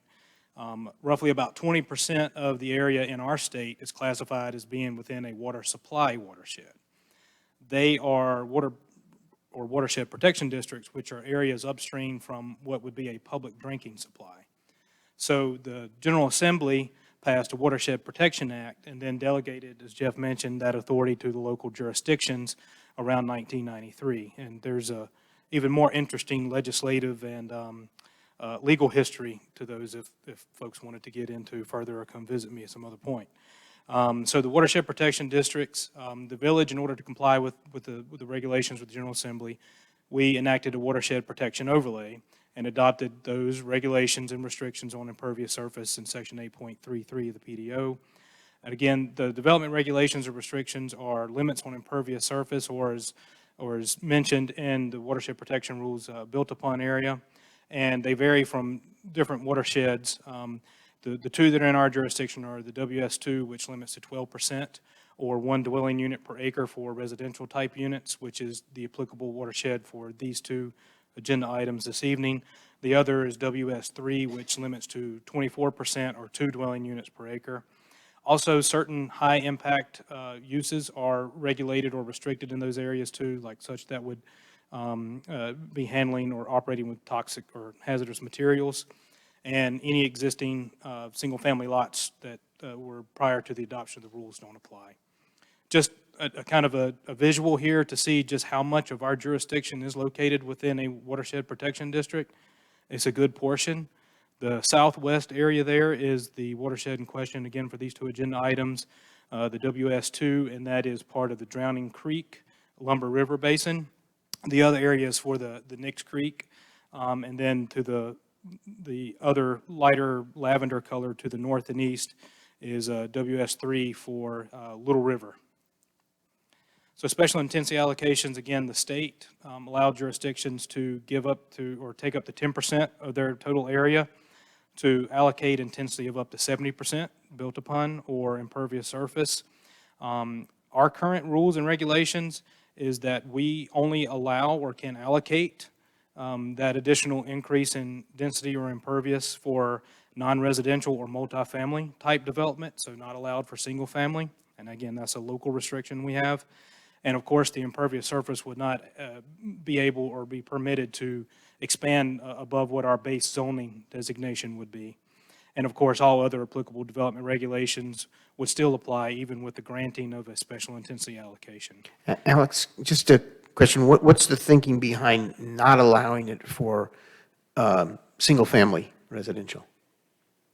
Now, this goes back to a little bit of history with the original adoption, and based on some of the minutes and information I've been able to pull from previous council meetings from the early 90s was, one, most of our residential areas are previously platted. That's located in our corporate limits, so they're exempt from the regulations to begin with. Okay. But it's also, it helps allow for the type of non-residential development that the village would like to see. Okay, thank you. Also, it's worth mentioning, since we are talking about public water supply protection, that if special intensity allocations are granted, best management practice, or BMPs, are required, and that helps achieve water quality protection. And furthermore, council adopted policy 1313, I believe, which is codified within the PDO and says that the village must approve within their adopted policies. That policy states that we're only going to grant these type of allocations to properties that are located within our corporate limits or with any properties that have an active voluntary petition to be annexed into our corporate limits. So now that I've bored everyone with the history of special intensity allocations, we get to the project specifics for the two agenda items this evening. The one for the property addressed at 35 Charter Hill Circle, you can see outlined in red on the map. To orient yourself, Highway 5 is just there adjacent to the east. This is located within a Charter Hills office or business park. The project is the Dr. Ron Tallis Medical Office. Zoning is OP for office and professional. The lot area is 1 acre, so that's the request, is to allocate 1 acre from our remaining balance of 750 acres within this watershed. And the proposed impervious is about 52.7% of that 1 acre. The watershed limitation, again, is 12%, and we have a great balance of 750 acres within this watershed. It's also worth noting that the development is for approximately 5,000 square foot of a single-story office building with, of course, the associated on-site surface parking. Stormwater is proposed to be managed through an underground detention system at the north side of the property or to the rear. And our engineering standard does require that post-development runoff shall not exceed the pre-development runoff rate for a 10-year storm event. And based on the criteria that the TRC, the Technical Review Committee, has been reviewing, this design exceeds the village standard by also reducing the post-development runoff for a 25-year storm event. And the staff and TRC have reviewed the proposal project, and we have determined that it has met all applicable requirements aside from the granting of a SIA. And so to conclude with the recommendation, since the project does meet and exceed our standards, we recommend that council adopt and approve the special intensity allocation for this project. I get you to go back a couple of slides? Please, Pat. Yeah, go back to the slide right there. When we undertake an SIA request, do we notify adjacent homeowners about that at all or not? We don't. We don't. We're not required to, obviously. Correct. We don't. Okay. And it's obviously our estimate that what we're granting will not be impacting them in a negative fashion. Again, it actually exceeds any standards that we have set. Thank you. Another item to help with the visual there, you see the areas that have the crosshatch. Those are properties or parcels in which the village has already granted a special intensity allocation within the Trotter Hills Office Park. That's what that is. And what is the blue lined one about? That would be the next agenda item. Okay, thank you. It might also be helpful, depending on your perspective, to point out that, this is a previously plotted and approved commercial subdivision, and given the watershed restrictions, it's not really realistic to develop it on a commercial basis without granting the associated special intensity allocations. Alex, back to that same map that Pat was asking about, that shows in the crosshatch, I think you said, the other allocations we've made, I thought it was maybe 4 or 5, but it's about, 6 or 8 over the last few years. Is there some point, we treat these individually every time, like the 2 we have tonight, but is there at some point where we've gone beyond a threshold of allocations to a particular large plot of land or anything like that that would affect us going forward? Because we've been doing this kind of 1 or 2 at a time over the last 5 years. Again, I would point to that last row there on the left, and that tells you how much acreage we have. And not to get too much involved, but the previous map, the earlier map showing the area that we have located within watershed, the bulk of that area is within the ETJ and its own single-family residential.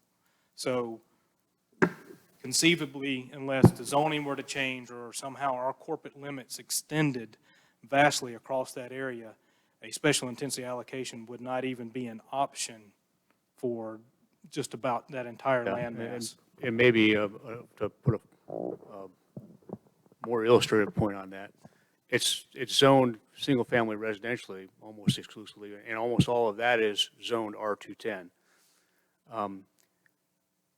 If you go back, some of us are aware of some analysis that was done many, many years ago about what the development potential is in that area. Going back to some analysis was done in association with the Western Connector. That analysis assumed that we built it, that it was eventually built out in accordance with the watershed requirements without granting special intensity allocations. Is that right, Alex? Yes. Which essentially related to 1 dwelling per acre, which is 5 times more than is currently zoned. So you could, that in theory, that all that ETJ area could be developed at 1 house per acre without even triggering an SAI requirement.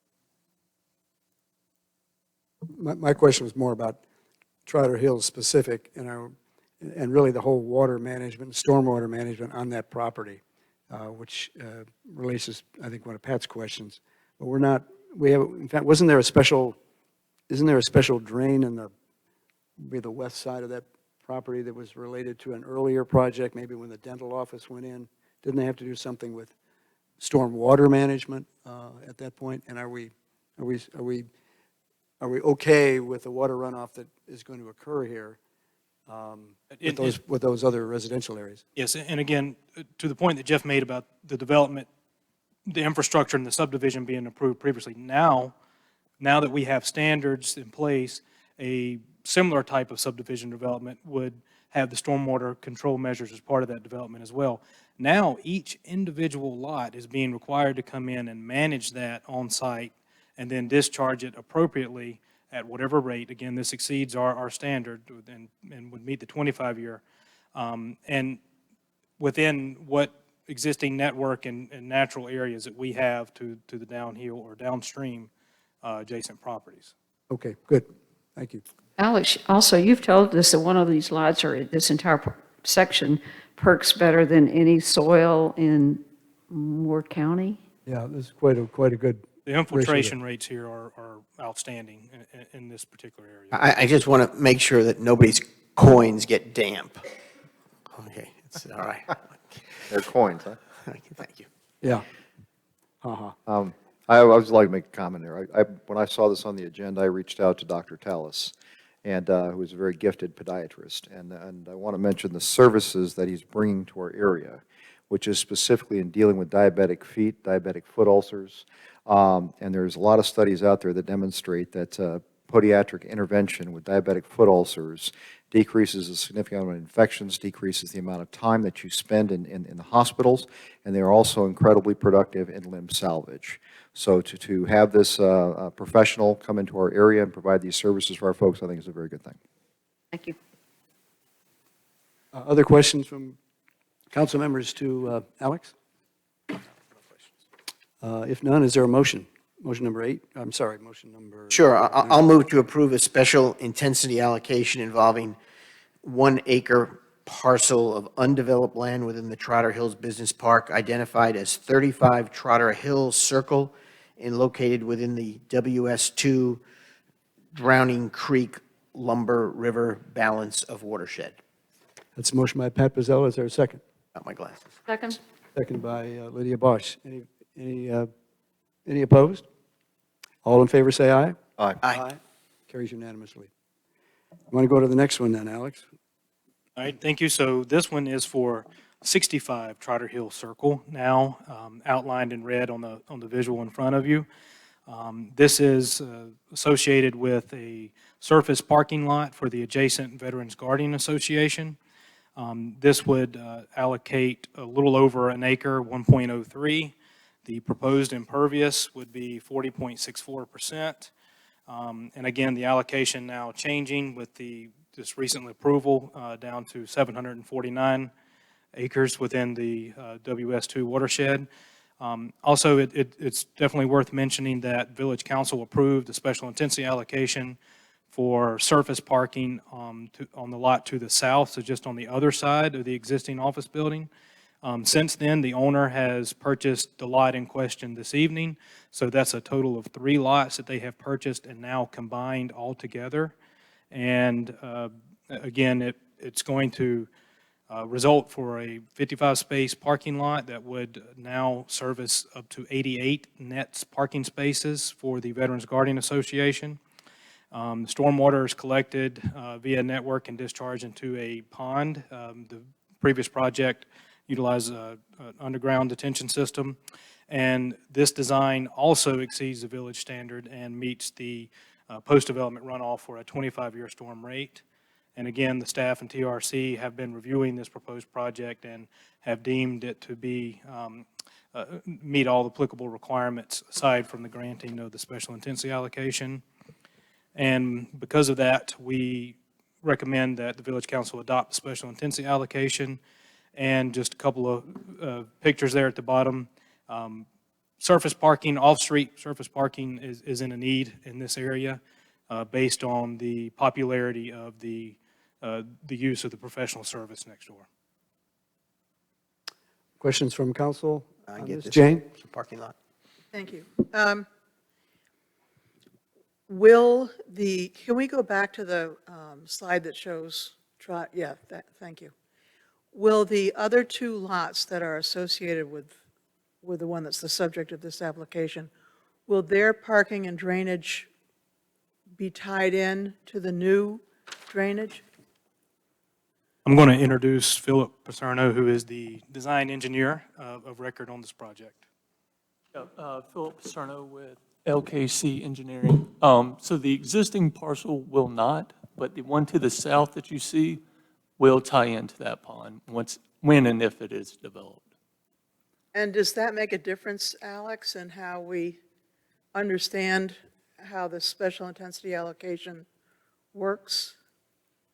In other words, do we have to look at the area and the percentage of impervious coverage and the amount of water that's going back and forth differently? So there's sort of two answers to that question. One, from a zoning perspective, right now they're permitted up to 70%. If this SIA were granted for this subject parcel, then the totality of those three parcels, just a tad over 3 acres, could go up to 70% impervious. And then with each individual projects that we would review, the village's TRC would be reviewing and making sure that the individual post-development rate or the collective post-development rate would not exceed the pre-development rate for our standard. And the pond has been designed to handle what has not been developed on that site currently, the southern portion of that property. If that makes sense. Okay, so the new parcel will be taking not only its own water, but water from the southerly lot as well? When and if that southerly lot develops, that's correct. So that hasn't been developed, that southerly lot? No, But that's a lot that's owned by the current property owner at 65, right? that is owned by them, correct. Right. So I think it's likely to be developed. Will, Correct, at some point. Because it's a very quickly growing business. And Exactly. I know they're looking for parking and buildings and everything else. Yes, will sir. the new lot be able to accommodate the water from both lots? From the undeveloped lot. The existing lot, we did not touch. That operates however it was engineered to operate Right, 15 years ago, whenever it was but if built. they develop the southerly lot Yes, and they tie it into the new lot, will the new lot have enough capacity to deal with the water from both lots? yeah, we made sure to design for 70% impervious on that undeveloped portion of that parcel. And maybe if I could point back to the comments that Alex made, there are really two kind of different issues. Uh-huh. When the applicant comes forward with an application to do actual development, our TRC will review the sufficiency of the stormwater management plan. I see. Okay, all right. And then down in the very corner of Trotter Hills, the south, I guess it's the southwest corner, the pink lot is, I think, Moore County lot with a couple of wells on it. Are those wells impacted at all by any of this? It's uphill. Okay. And then my last question is, in the earlier application, they have, I guess, an underground storage facility designed to have a 25-year storm capacity. But on this site, it's a different kind of a system with only a 10-year storm capacity, but the soils have 10 inches per hour Correct. ability to absorb water. So how do those two systems compare? Well, I mean, this system actually handles the post-development runoff for a 25-year storm as well. I guess short answer, why we use pond instead of undergrounds, because it's vastly cheaper, right? And we had the room to install a pond. I wasn't the engineer for the other site, but it looks like they needed to maximize their site acreage a little more. And in order to be able to manage the stormwater, they probably needed to put it under the parking, which is why they use underground stormwater as opposed to taking up land area to use a pond. Similar to what we did at, say, the Cancer Center, where it's underground. Thank you. Yeah. Are there other questions? Any other comments, Alex?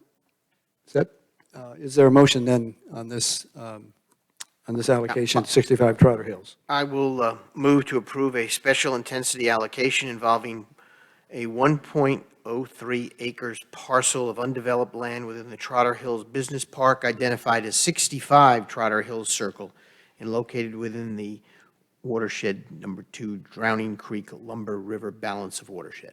That's a motion by Pat Pizzella. Is there a second? Second. It's a second by Jeff Morgan. All in favor, say aye. Aye. Are any opposed? Thank you. Hearing none, the motion carries. Thank you. It is 6:20. The next part of our agenda gets into financial statement reviews and several other issues. I'm going to suggest we take a brief break now and then come back and complete the rest of the agenda. Would that be agreeable to the? Coming back at 6:30? I think, After no, that. 6:30 should work, even a minute early, but 6:30, and we'll be back at work. Is that okay? I So agree. we'll stand in brief recess.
Pinehurst Village Council for February 28th, 2023.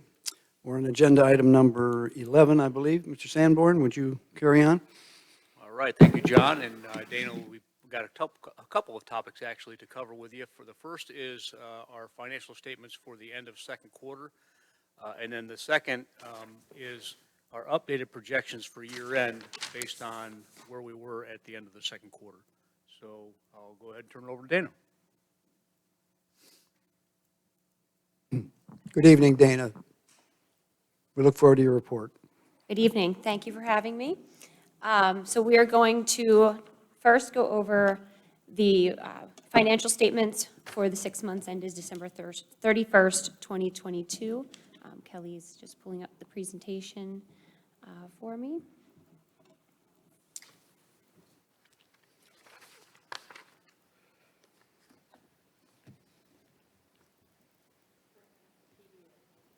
Okay. I'll work with it.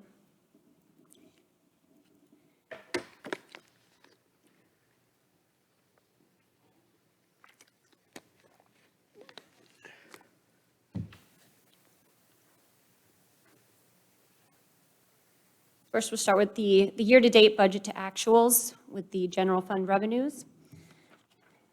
So far this year, our revenues are exceeding the year-to-date and actuals through December, and for compared to FY22, as well as our budget year-to-date, which would include 2 quarters worth of budget in terms of that 2023 year-to-date projection.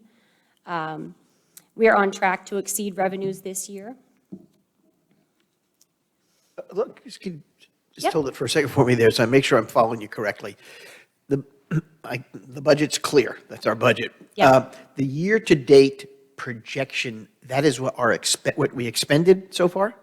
The year-to-date projection is the budget, when we break down our budget into quarters for the fiscal year. So that is the budgeted amounts for the first 2 quarters. That's the of budget fiscal amounts year. for the first 2 quarters. Correct. And then the final one is what we actually expended. Correct. Okay. Yes, and because not all revenues are earned smoothly throughout the year, not all expenditures are incurred smoothly throughout the year, that's why our year-to-date projection for the first 2 quarters is not half of the budget. So we're Right. comparing 22 to 23 there, and so there's a lot of similarity. Okay. Yes. I got it. Yeah. Thank you.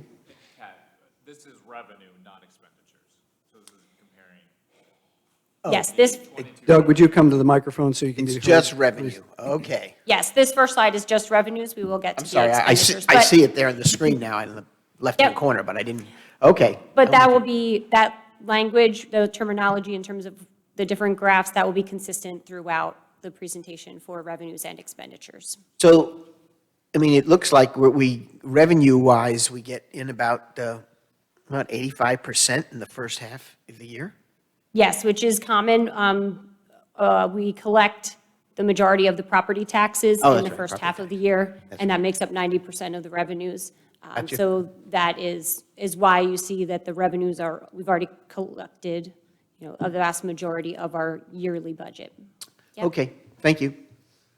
Yes, I apologize. In PowerPoint, this was supposed to be an animation over top of All right. the information on the slide behind, but what is indicated behind it in the text is what we just spoke about, that the majority of the revenues for property taxes are received already this year.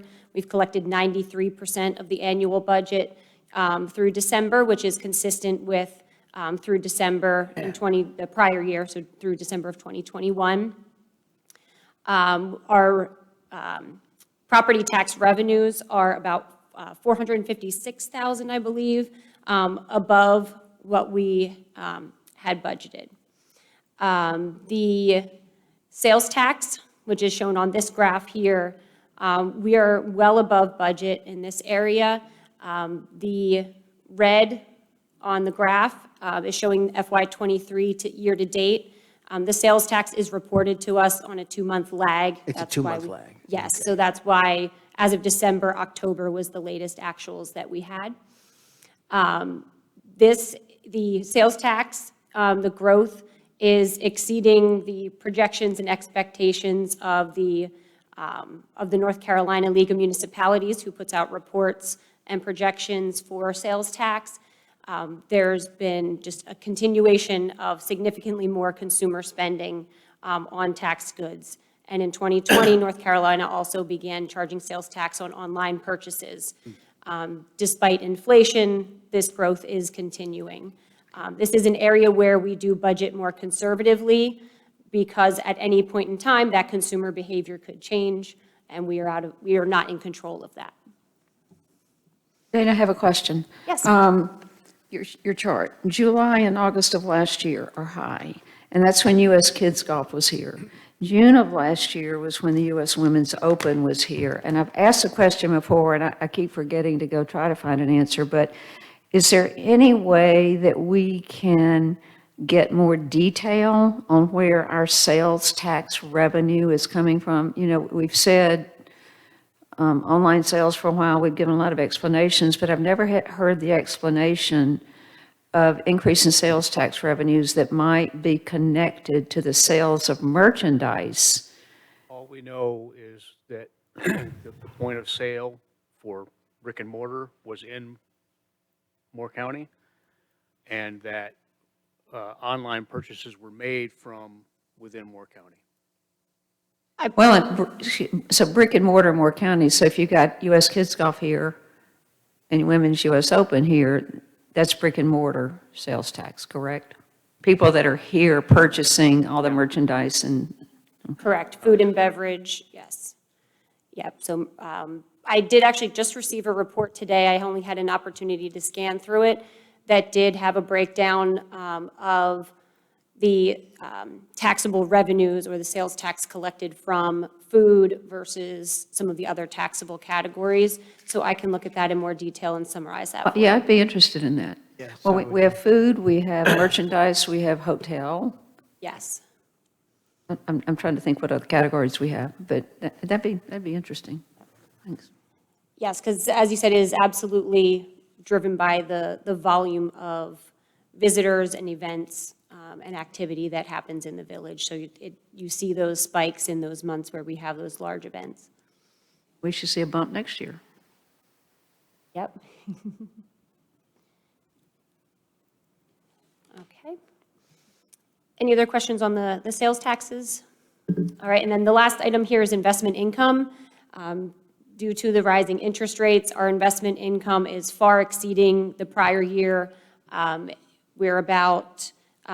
actual December yield was about 3.59%, I believe, and our year-to-date average is 2%, versus 0.01% last year. So significantly better this year. Moving on to the expenditures. With our operating expenditures, our actuals are about 2.2 million below our 2023 year-to-date projection, that quarterly budget, which is similar to the prior year. We had about the same difference last year. As of December, we had 3.4 million in encumbrances within the operating expenditures for the general fund. Define encumbrances for me. That is an obligation. So we have issued a purchase order to a vendor where we have an obligation there. We've earmarked as kind of essentially those funds. I'm used to that phrase, obligations. I get it. Yep. Thanks. Yep. That does not include any salaries or fringe benefits. We don't have any encumbrance process for those. Some of the notable expenditures, personnel, of course, is our largest. We have expended about 45% of our annual budget for personnel through December. So we are below the roughly 50% you would expect it to be, primarily due to vacancies. Also within contract services, which is another large element of our budget, it's budgeted at 2.8 million for the year. We had about 600,000 expended. These are some of the significant items that make up that budget. Out of the 1.5 million for the Powell bill, that will be spent in the coming months. And we have about 1.8 million encumbered within contracted services. So the majority of this budget is planned to be spent this year. Next, we have our capital expenditures. Our capital spending is behind what we projected for the first 2 quarters. There are various reasons for this. Timing is usually the largest variable. We do our best to plan those expenditures into the quarters where we think they will happen, but that does not always work out as we plan. Supply chain constraints have been a major factor again this year, with purchases being delayed in terms of their arrival, which is causing some of this delay here. A big Big drop. variance between the budgeted and mid-year. Do we traditionally expend a large percentage of our money at the end of the fiscal year? Related to capital, it really, I would assume it varies depending on the timing of the different projects that have been approved. That's capital, so Yeah, it's not like and regular. a lot of times it is not something that will be expended throughout the fiscal year. It's sort of one time, you're going to do the project, purchase the item, and it's a large dollar amount. in So one this shot. screen now has the unspent. This is what's, we haven't spent yet. Correct. That's This is okay. what's making up that gap that you're I get it. seeing there, yes. So the first 3, these improvements, yep. Patrick, related to your question there, you'll also notice a pattern where there's stuff that gets rolled over Sure. year to year. And quite often, not always, but quite often, that's because we know that we have to budget for in a year, for example, in budget year 2023, so that we can order it, knowing full well that we're It's not for going to get it 24. in less than 12 months. Right. Because of the production timelines, so. Yep. These first 3 items are upcoming and in progress. This street sweeper was purchased, and we received that, and it came in under budget. Public services relocation, a property was purchased in February. That's, you'll hear more about that in an upcoming agenda item for the budget amendment. The artificial turf field is happening in March. The library property, I believe based on current discussions, these funds will not be needed. The solid waste vehicle and police vehicles, those are expected to arrive in June. To Jeff's point, if they do not come in June and we don't receive them until July or later, we would roll those funds forward into FY '24 to cover those purchases. The Village Hall HVAC and the fire items have POs issued, so we, anticipate for those to happen soon. The general question is, are all our funds, I guess this is a often used term, no year money, or is a lot of it, you got it 1 year, you got to spend it or it evaporates? Ours is in local government, is it The overwhelming majority of our funds can be rolled forward. over can? There are, like the ARPA money, I think there are sunsets, or there's a requirement to have it expended by a certain year, but. I got it. Thanks. Yep. Next, our overall financial position. As usual, the village is in a very solid financial position. We're continuing to contribute and add to that through this fiscal year. Here we have that our current net income as of December, which will, of 6.6 million, that's the excess of revenues over expenditures, that will go down as we near the end of the fiscal year because of receiving the majority of the revenues in the first half of the year. But at this point in the year, we're in a similar position to the prior fiscal year actuals. Our 6.6 as of now, or as of December, compared to 7.2 million as of December in 2022, it was, the difference, the reason it's lower now is because of the difference in capital spending. We have 1.1 million in capital spending year to date versus 800,000 in 2022. So otherwise, our operating revenues, expenditures are pretty much tracking with the prior year.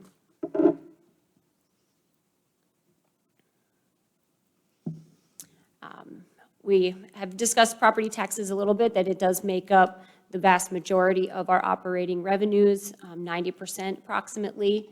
We are watching the residential building permits that are issued. These, the trend is that it is slowing quite considerably from the last 2 years. The FY '21 and '22 were back more in line with the pre-COVID levels of the number of permits that were issued. This is something that we will continue to keep an eye on when building our FY '24 budget as well.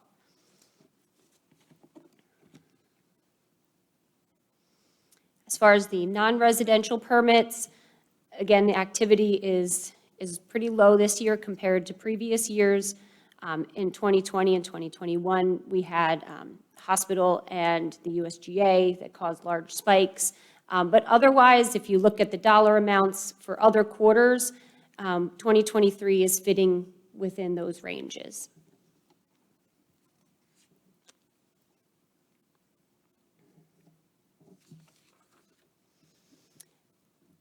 This slide is showing our overall, the growth trend in our tax base. The yellow highlighted years are years where the revaluations of the tax base are performed by the county. This year is another revaluation year, so our FY '24 budget will be built using the revaluation that the county performs. We'll get that, I believe, around the week of March 20th. March, thank you. Yep. We're expecting it to be even more than the 7% increase that we saw in FY '20 from that revaluation. Dana, the tax exempt property, First Health has got to be a big piece of that. Are there any other significant pieces? That's the largest one that I can think of. Jeff, do you know of, or Doug, do you know of any others? That's about tax exempt, right? Mm-hmm. Okay. Oh, the schools, Oh, school, okay. One school. the Pinehurst Elementary. Dana, do we know yet, do we have any idea whether the tax reval is going to show a differential in changed valuation between residential and commercial? Is residential going to go up more than commercial did, or will commercial go up more than residential did? Do we know that yet? I do not know that yet. I did reach out to the tax department at the county to see if they could give me any indicators or preliminary figures, and they were not, unfortunately, other than the likely timing of us getting those numbers. 'Cause that's the real issue, is whether the burden of the tax is going to be shifted. To residents. If everybody goes up the same amount, it doesn't make a difference. Yep.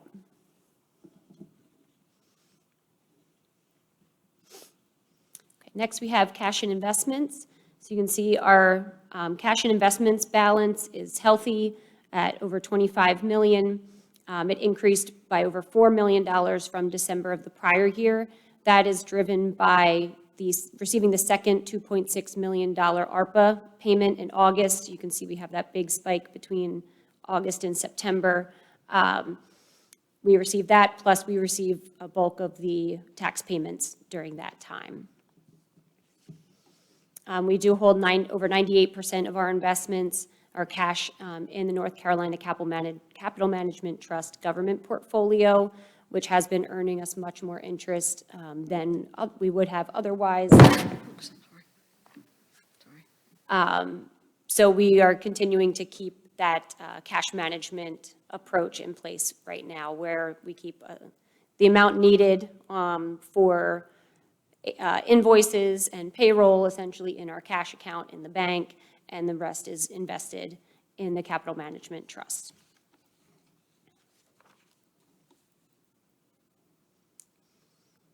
Next, we have the harness track. They have, so far through December, covered 51% of their expenditures with revenue, which is above the target of 47. They did have more capital expenditures in the blue here compared to last year. There were investments made to improve bathrooms within the barns for the quarters where the trainers can rent rooms. And there were also stormwater improvements made on the harness track property. Does anyone know, is there a particular month or two of the year where we get a big spike in revenue from the harness track, or is it just? December timeframe. Yes, yep, over the winter is when the trainers are typically here. And lastly, the Fair Barn. They are exceeding their FY22 revenues through December. They're up 55,000 in revenues. The expenditures are 25,000 higher, which includes $10,000 for capital. They're purchasing a new stage this year. They're covering 102% of expenditures after discounts. So, any questions? Any questions from council? Lydia? I do have a question that occurred to me after I looked at this, and it's the American Rescue Act fund. And looking at the balance sheet, I see restricted cash, $5,368,000. Is that American Rescue Act? Yes. And then I see expenditures of $4,860,000, which I know for federal reporting purposes or whatever, how we're treating it. But we haven't talked about how we're going to spend that money. And we don't need it. We have? By policy, you said we're going to spend it on salary and benefits. Yes. That's correct, because of the requirements of not having to report it if we do it that way. But we still have this big $5 million. And is this all we're going to get? Have we gotten both installments? The Yes. net impact is be careful with my language here, but it washes through our budgeting process into our fund balance, right? Because we're expending it on Yes. salary and benefits where we would have otherwise used our other funding. And therefore, that other funding is available and left in our fund balance to fund future capital projects. Okay, and that's my understanding, but that still gives us $5,368,000 that we, for what, library, public works, whatever. I have not thought about American Rescue Plan in a while until I looked at this, and so that's a big amount. And we've Yes. gotten both installments. Yes, we've And it received all has the to be funds, and this includes, the 5.3 million includes the investment earnings that we have allocated towards those funds because of that 5.2 million award that we got that is sitting in our cash and investments, earning part of that interest. So we have allocated a portion of the investment earnings to the ARPA Special Revenue Fund as well. I believe it's about 91,000 to date. And then we had to spend it by a certain time, right? But we've spent it by the. Yes. By expending it on salary and Cor- benefits. okay, so that would would- have okay. that requirement. I will have multiple agenda items for you in March to wrap all that up and report on everything. Okay, thank you. But yes, essentially, we have spent a sufficient amount in salaries and benefits to be able to report that it's fully expended and to do the transfer from the special revenue fund into the general fund to essentially reimburse the general fund for those expenditures. And then, as Jeff said, that by reimbursing the general fund with that money, it frees up other revenues that normally would have been used to fund those salaries and benefits for additional capital. Right, thank you. Yep. Any other questions on the financial statements? Nope, I don't think so.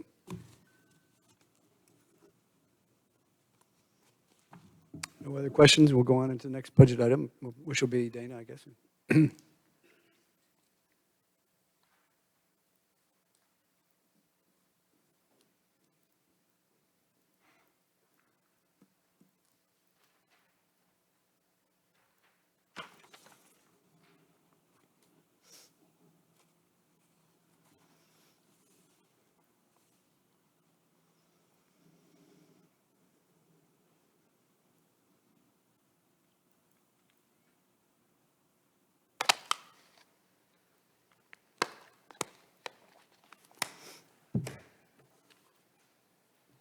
All right, so based on my review of the quarterly financial statements, which we just reviewed, the budget to actual reports through January and even some activity into February, discussions with senior management and department heads, I have formulated our estimate of our projected year-end financial results.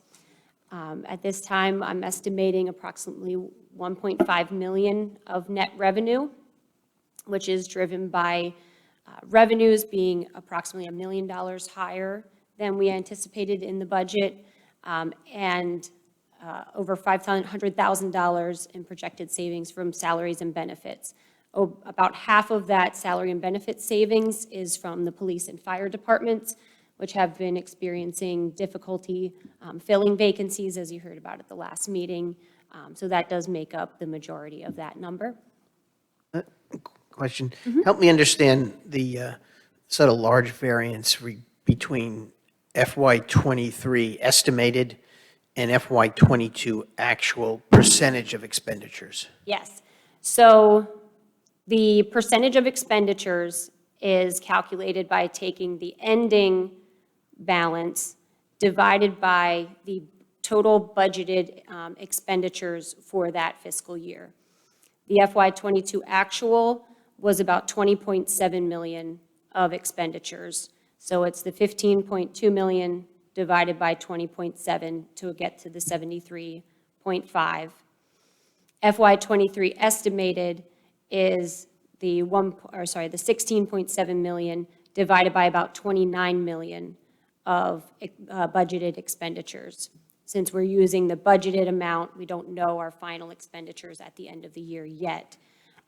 We're not using actuals yet for that computation. So what's driving the decline in that percentage from 73 to 57 is primarily that $9 million increase in the base of expenditures that you're using for that calculation.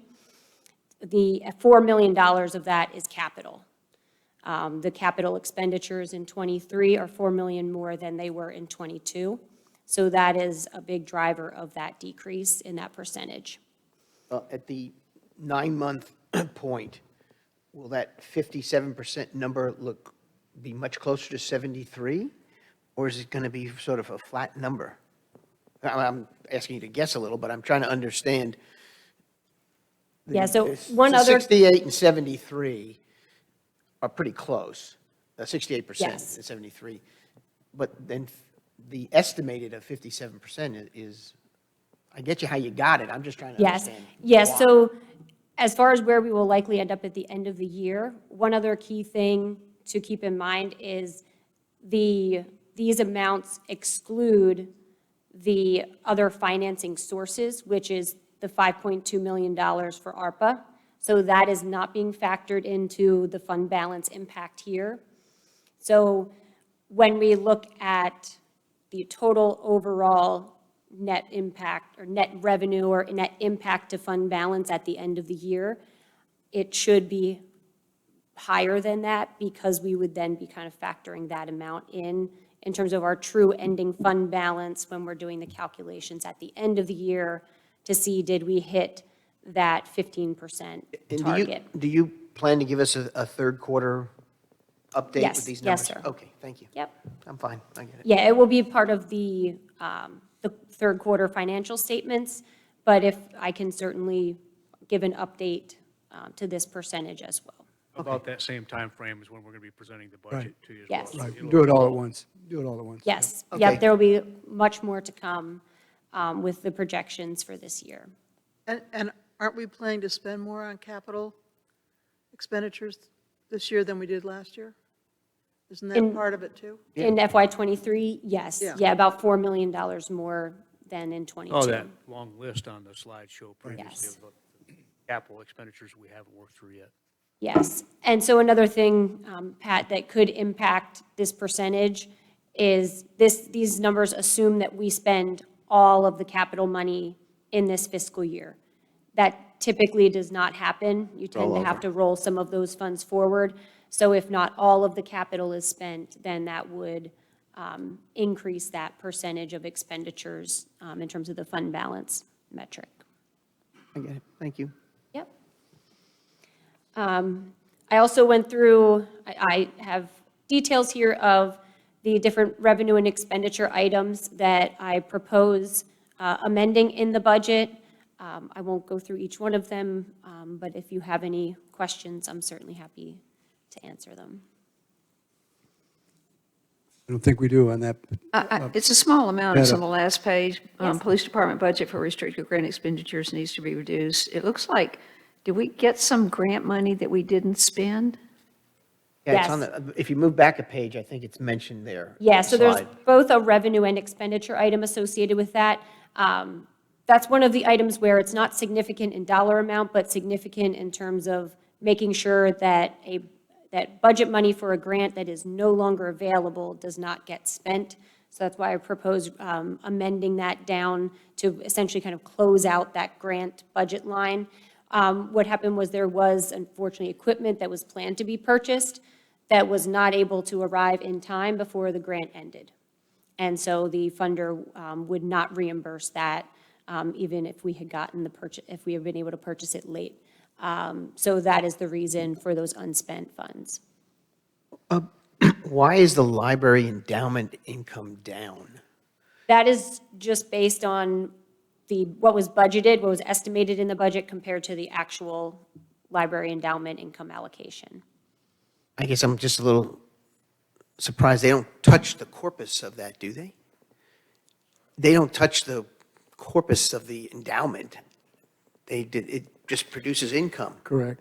So I'm trying to understand what decisions made the income drop from Yeah. something that is, I don't know what's the makeup of the endowment. I'll have to look specifically at to see how they All right. calculate the spending policy for that. Yeah, I'd be curious, just how anytime you see endowment income drop, it just is a, Well, it could be a drop in the value of the endowment and our percentage allocation of Right. that. Stock market's been falling, right? Yeah. You're making less. And right, but this is, well, I don't know if they trade a lot, but I was thinking their endowment is sort of a steady amount of money and invested in solid instruments that produces some steady flow. Still subject to the market, I think. I mean, Right. Absolutely I can't is. speak to their portfolio and their balance, but Okay, I'd be curious because I assumed it was mostly fixed income type of vehicles, but I don't know. yeah, I'm not sure what the investment allocation is there. And I'll look at exactly what their spending policy is and how that number is calculated. That's I know common ones are that they will use, a multi-year average, maybe a 3-year average, 5-year average or something of the fund balance times a given percentage. And so if those years are now including maybe more of the years where market was down, or that time period where it was down, maybe that is. That's fine. It's not a lot of money. I'm just trying to Yeah, it understand was the trend. I think it's $6,000 different from what was budgeted. Again, just to more so true up those revenues, even though it's not a significant dollar amount, to true those up to what we know that's what we're actually receiving. We're not going to get any additional dollars for that this year. Thank you. So overall, these amendments would increase the expenditure budget by $11,000. We'll also, because of the additional revenues anticipated, we'll also be able to reduce the fund balance appropriated by about $1 million. And so I think we'll be well-positioned to continue our planning for the FY24 budget. Do we need to deal with these budget amendments before our next meetings? Do we need to approve these? They're very small, so they're under. Isn't there a motion for us to do that at one time? There is an ordinance for the approval of these mid-year amendments. Yeah, well, are we We have through? a motion on that, so. I move to approve That's all I- ordinance 23-06, amending the ordinance appropriating funds for operations of the Village of Pinehurst regarding revenues and expenditures of the general fund for mid-year budget adjustments for the Village of Pinehurst. That's a motion by Lydia Bosch. Is there a second? Second. Second by Pat Pizzell. All in favor, say aye. Aye. Aye. Any opposed? Hearing none, that motion carries. Dana, thank you very, very much. Thank you. Item number 13. Jeff? okay, I think next up is Matt with, hold on now. No, we got our stormwater drainage. Right. I think Mike and Dana will help. Mr. Apke, good evening. Good evening. You want to start this and then I'll? Sure. Yep, so we have a budget amendment here for you to approve. Within the capital budget this year, we had $350,000 allocated for land acquisition for the Public Services Administration location change. We did acquire land for about $67,000 in February, leaving a balance of $282,000. We will no longer need the rest of that $350,000 appropriation for public services for that project. So this amendment is proposing that those additional funds, the $882,000, be moved to streets and grounds for additional infrastructure projects. Yeah, and I guess I'll add to that. I think it was mentioned, I think Jane mentioned earlier in the meeting about Jeff Batten and all the stuff he's planning to do downtown. Jeff was hoping to be here tonight, but couldn't. But those funds are intended to be used for enhancements to downtown, not only to drainage, but also there's an intersection improvement project. If you go up Magnolia Road into downtown at Magnolia and Chinquapin, that design is starting on. We do need to do some drainage improvements in that area, in that intersection. We have a constant drainage problem, I guess, when it rains real heavily in front of the wine shop there. So we'd like to fix that as well, potentially run a pipe through the intersection, down, capture some more stormwater at Market Square, and actually bring it down the hill and connect to our existing system down closer to the Pinecrest Inn. So design is in the very early stages of that, but if we approve the funding here, this money would be used to go towards that project. Any questions? I'm ready to make a Hearing none, motion. is there a motion, please? Yeah, I move to approve ordinance number 23-07, amending the ordinance appropriating funds for operations of the Village of Pinehurst for fiscal year 2023 regarding expenditures of the general fund for downtown stormwater and intersection enhancements for the Village of Pinehurst. It's a motion by Pat Pizzella. Is there a second? Second. Second by Jeff Morgan. All in favor, say aye. Aye. Any opposed? Hearing none, the motion carries. Thank you very much. Thank you. Thank you. 14, Mr. All right, now we can move on to Matt's presentation of where we stand with regard to execution of our strategic operating plan for FY23.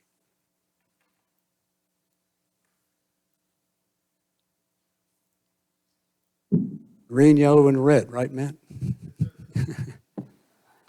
evening, Mayor and Council. It's nice to see you all again. Be better if I turn the mic on. Mayor and Council, it's nice to see you all again. Voice naturally will just project. So as Jeff said, this is the Q2, quarter 2 FY 2023 strategic operating plan update. And so just like in previous updates, I'll go through a little bit about where we stand currently with our initiative action plan items, as well as with our opportunities for improvement and innovation that specifically line up with the strategic opportunities that are passed within the FY 2023 strategic operating plan. As we've moved through Q2, though, as you all are well aware, we did go through the strategic planning retreat process. And so where applicable, I have tried to provide extra content and extra context for where potential future projects, where they are currently lined in FY23, but then also where those conversations came out of in for FY24. Again, just more for context to help paint that picture in case you look at something and go, I thought that may have been in a different fiscal year. That it gives you that a little more background. So if we could stop right there for me, please, Kelly. Thank you so much. So looking at our initiative action plan items, again, through December 31st, 2022, we currently stand that there is one initiative action plan item that is currently in progress and on schedule, while 3 are in progress and not on schedule. Now, there have been some updates on those, and you'll see those in more context in a minute. But also, when looking at our initiative action plan statuses, again, looking at the tasks and where we're supposed to be by the end of the calendar year, we do also keep up with our metrics that are associated with each initiative action plan, one of which now has 2 different metrics. So at least according to those metrics, we have 5 that are currently achieving their projected performance and 1 that's currently beginning in the future. And that's with an initiative action plan item that it's very difficult to set a performance measure in its current state. So as we get closer to that one, we'll actually form a metric and bring it forward to you all. So if we move to the next page here, we'll just quickly go through these. We'll start at the top one here, and just as a reminder for people who are at home, those items that are in red are initiative action plan items that are associated with the areas of focus for FY 2023. So that's why we highlight those. The first one is the update to the Pinehurst Development Ordinance. It's currently in progress, but not on schedule. As we can see here with the Q2 comments, that the scope of services has been developed, and then before working on currently with various priorities that are within planning and inspections, and that that's the one that we're currently on hold with the metric to update. Apologize. We're currently updating whether or not that year-to-date actual is going to be met. So currently it's on schedule because there are not supposed to be any done as of right now, and that we are currently hitting that goal. So as we move forward, though, that'll be updated. The small area plan for the Village Place, Rattlesnake Trail Corridor, and Pinehurst South Highway 5 commercial area was marked as complete in Q2 because the last item on this was actually dealing with plan adjustments and an implementation strategy. So that implementation strategy was actually put into place in Q2. So we were very excited to mark that as complete. The next item is the relocation of the Public Services Complex. Again, some of these items have moved since the last time we've talked, but as of Q2, those tasks were dealing with providing you all with a pros and con list of potential site areas, which were completed in October, and that the next steps are actually scheduled in Q4. So you won't see a Q3 update on that. It'll currently still be met as in progress and on schedule. This is that one item that doesn't have an applicable metric as of right now. The fourth item is to retrofit current athletic fields with synthetic turf. This one's in progress and not on schedule. At the time in which we actually received this update, you can see site work on Cannon Park 1 had not yet begun, and however, at the time, we believed that we could still meet the March completion deadline. As of just about a week ago or so, when we're talking with Mark about this, we believe that that deadline is actually going to be moving a little bit further back into, he hopes, by the end of April. So, but however, as the metric that's associated with that is percent of resident satisfaction with quality of parks at 99%. And then the last item on the list, but certainly not least, is to expand and renovate Given Library and Tufts Archives. It's currently in progress, not on schedule, as of the end of Q2. So as you can see in the item there, that the planning concepts and plan designs that were originally tasked for the end of Q2 were actually completed in January of Q3. So we're actually, as of right now, we are actually on schedule for the rest of fiscal year 2023. And again, those two items dealing with resident satisfaction of both the library and the archive services as a part of our annual community survey are meeting or exceeding that goal. Mark, I think I may mention this the last time we went through these. On those two percentages, the 95 and 98, yes, that's reflective of people who actually visit the library, right? Because if I remember the data from the ETC survey, it was one of them was 55% had visited the library in the last 12 months, and the other one, I think that was from 2020, and then from 2022, it was another number, I don't know. So these are of those that have an opinion about those services. So they didn't necessarily so we did ask questions about whether or not they visited it within the last year. However, overall, this is of those who had an opinion, this was the satisfaction Okay, level. Yes, well, sir. I was trying to make that clear. I went back and checked the two surveys we had from 2020 and 2022 with ETC, and they actually broke out a question based on whether or not people said they visited. And the people who visited are very happy, but there's, almost half of the community that's not visiting. We can go back and clarify. We'll clarify. Yeah, that's all. Yes, sir. I just keep it in perspective, because when I see it, it jumps out at me, and all I remember is those two surveys that were presented before, and Off the top, we will definitely go back and check. Off the top of my head, they are two separate questions, but I believe that it is a general satisfaction question in general of people's opinions on the It's the service. 2022 community survey and the 2020 ETC Community survey. one. survey. So there were two different surveys, 2 years apart. Anyway, And thanks these are very numbers much. from 22. Yes, sir. I'll confirm that. No problem. Yes. Are there any questions concerning these 5 items that I have not yet addressed? The delay in the Cannon Park is what?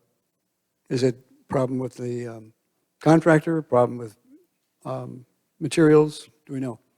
It's one of those situations where I wish Jeff Batten was here. Hmm. My recollection is that there were challenges with the way we wanted to do it that went back and impacted a requirement to renegotiate contract terms. It's put us behind schedule. Okay, thank you. Yes.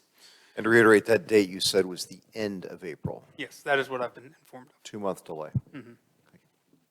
Do we know if it has any significant impact on the kids, people using the field? It's going to have an impact for sure. Very heavily going to impact our spring leagues. Okay. So Mark and his crew are They're working negotiating on it. with other resources, if you will, for playing field time. So looking forward, looking at our strategic objectives and then looking at our strategic opportunities here, these are those items that have currently been slated to either begin or work through FY 2023. And so at the top, those are the 5 items that we just talked about with the initiative action plans. And I'm happy to go through each one of these individually, but for the sake of time, I can give you some overarching themes here, and I can answer any specific questions you may have. So there are currently non-IAPs, or our opportunities for innovation and improvement. There are currently 11 that are associated that have started currently. There are 3 evaluations and 8 projects. Of those, 9 of them are currently in progress, and 2 of them have not yet started. The one that's not yet started is tied to Phase 2 of Stormwater Master Plan at the time, and then another one dealing with the Highway Corridor Overlay Ordinance. I won't try to say that 5 times fast right now. And just dealing with that being tied to the PDO updates. So that's why those 2 have not yet started. Mark, just quickly, if evaluate viability of potential Fair Barn enhancements or improvements, just off the top of your head, do you remember what some of those things you're going to evaluate are? Or? Yeah, so we're actually going to be meeting tomorrow. Ah. I believe it's either tomorrow or Thursday to actually start going through that list. Okay. Yeah, so I know that a list has been compiled as a part of the beginning phases of that evaluation, but There have been suggestions in the past that we, for example, do a different changing dressing room arrangement for events down there. Okay. It's internal stuff. I got you. And who's the performance director? that shall be me. You? Yes, ma'am. Okay. I was going to put organizational before it, but I just thought that was just too much. I see. And then this stormwater management Phase 2, when do we think we're going to get to the point where we can change 10-year to 25-year? I thought that the last feedback we got was that may not be the right approach. Mr. Apke is going to make a comment, I think, on that. Mike, would you please? Thank you. Use the microphone. Thanks. Yeah, I'll just address the question of when. I actually did just get a bunch of information from McGill on Phase 2 of that earlier this week. I have not had a chance to go through it yet, but we are hoping to wrap that whole stormwater management and master plan up in the next couple of months. So we're definitely going to wrap it up before the end of the fiscal year. So more to come on that, but we're getting close to the end. Thanks. And Mike, it's LKE we're working with on that, correct? It's McGill Associates. McGill, sorry. Thank you, yeah, thank you. That was actually going to be one of the items I brought up as a part of the discussion overall, so thank you, Mike. Other than that, I can leave the list up here. There's nothing else that really caught my eye from my seat to report out directly for you all, but I'm happy to address any other questions that you all may have. Further questions of our performance director? Tiny question. Your very last one, lamppost and flagpole have been repainted, landscape renovations on New Globe Sky. Is that along Magnolia, or where's that? The very last one, we're talking Yes. about new globes. Village and, Place enhancements, Lydia, is that what you mean? Under, yes, Village Place streetscape enhancements, is that down going along Magnolia? That is a question I'm going to have to I think defer to. that's I know it's a part of the amendment. Quinn and Market Square and Cherokee. That's what I thought. That- It's but it's the that's whole not- of the core That's core all, village. that's all the downtown stuff. Yeah, it's a part of the downtown amenities plan, but I don't know the specifics. Not exactly. The Village Place to me doesn't include that, but that's, no, I was just curious, that's all. Because people are asking about things like this, so that's why I asked. I think I see what Lydia's saying. It's the use of the phrase village place, meaning thinking. Not- the does not village- say Small downtown. area plan, village place. They're talking downtown, aren't they? You mean core village, yeah, it's, Yeah. yeah. Yeah, I don't recall the conversation, but as I'm reading this language again, I think what we're saying here is that you told us to reallocate that Yes. money from Village Place streetscapes to downtown. Ah, That was the direction, yes. Okay, correct, yeah, okay, that's, that's for the improvements. yeah, directed the funds, yeah, that's exactly right. Thank you, Jeff. Any other questions for Matt? We do have one more quick little section here as well. Yeah. Mhm. These are all the future year opportunities for innovation and improvement that have not yet started in that are not slated to start in FY '23, but we'd like to keep you all up to date on what that list is. And in general, where you can see on here, I've tried to either mark out, so for instance, in the second one, assess whether community supports an indoor and outdoor performing arts venue. There's an evaluation currently slated for FY '27. As you can see, I put that it was recommended for removal during the FY '24 strategic planning retreat. Not to say that it's not off the list currently for FY '23, but just to help orient yourselves to where the current list may be going as we start into the FY 2024 strategic planning process. And so there's nothing, again, on this list that struck me too much as a part of the conversation, although I will just point out that we have heard from council, and it's iterated here as well, that the IAP dealing with expanding downtown parking facilities as well as with the other IAPs that are slated out, that we have heard that direction about working through from the last council meeting. So that's why it's a general timeline right there, but we also know it's going to be flexible.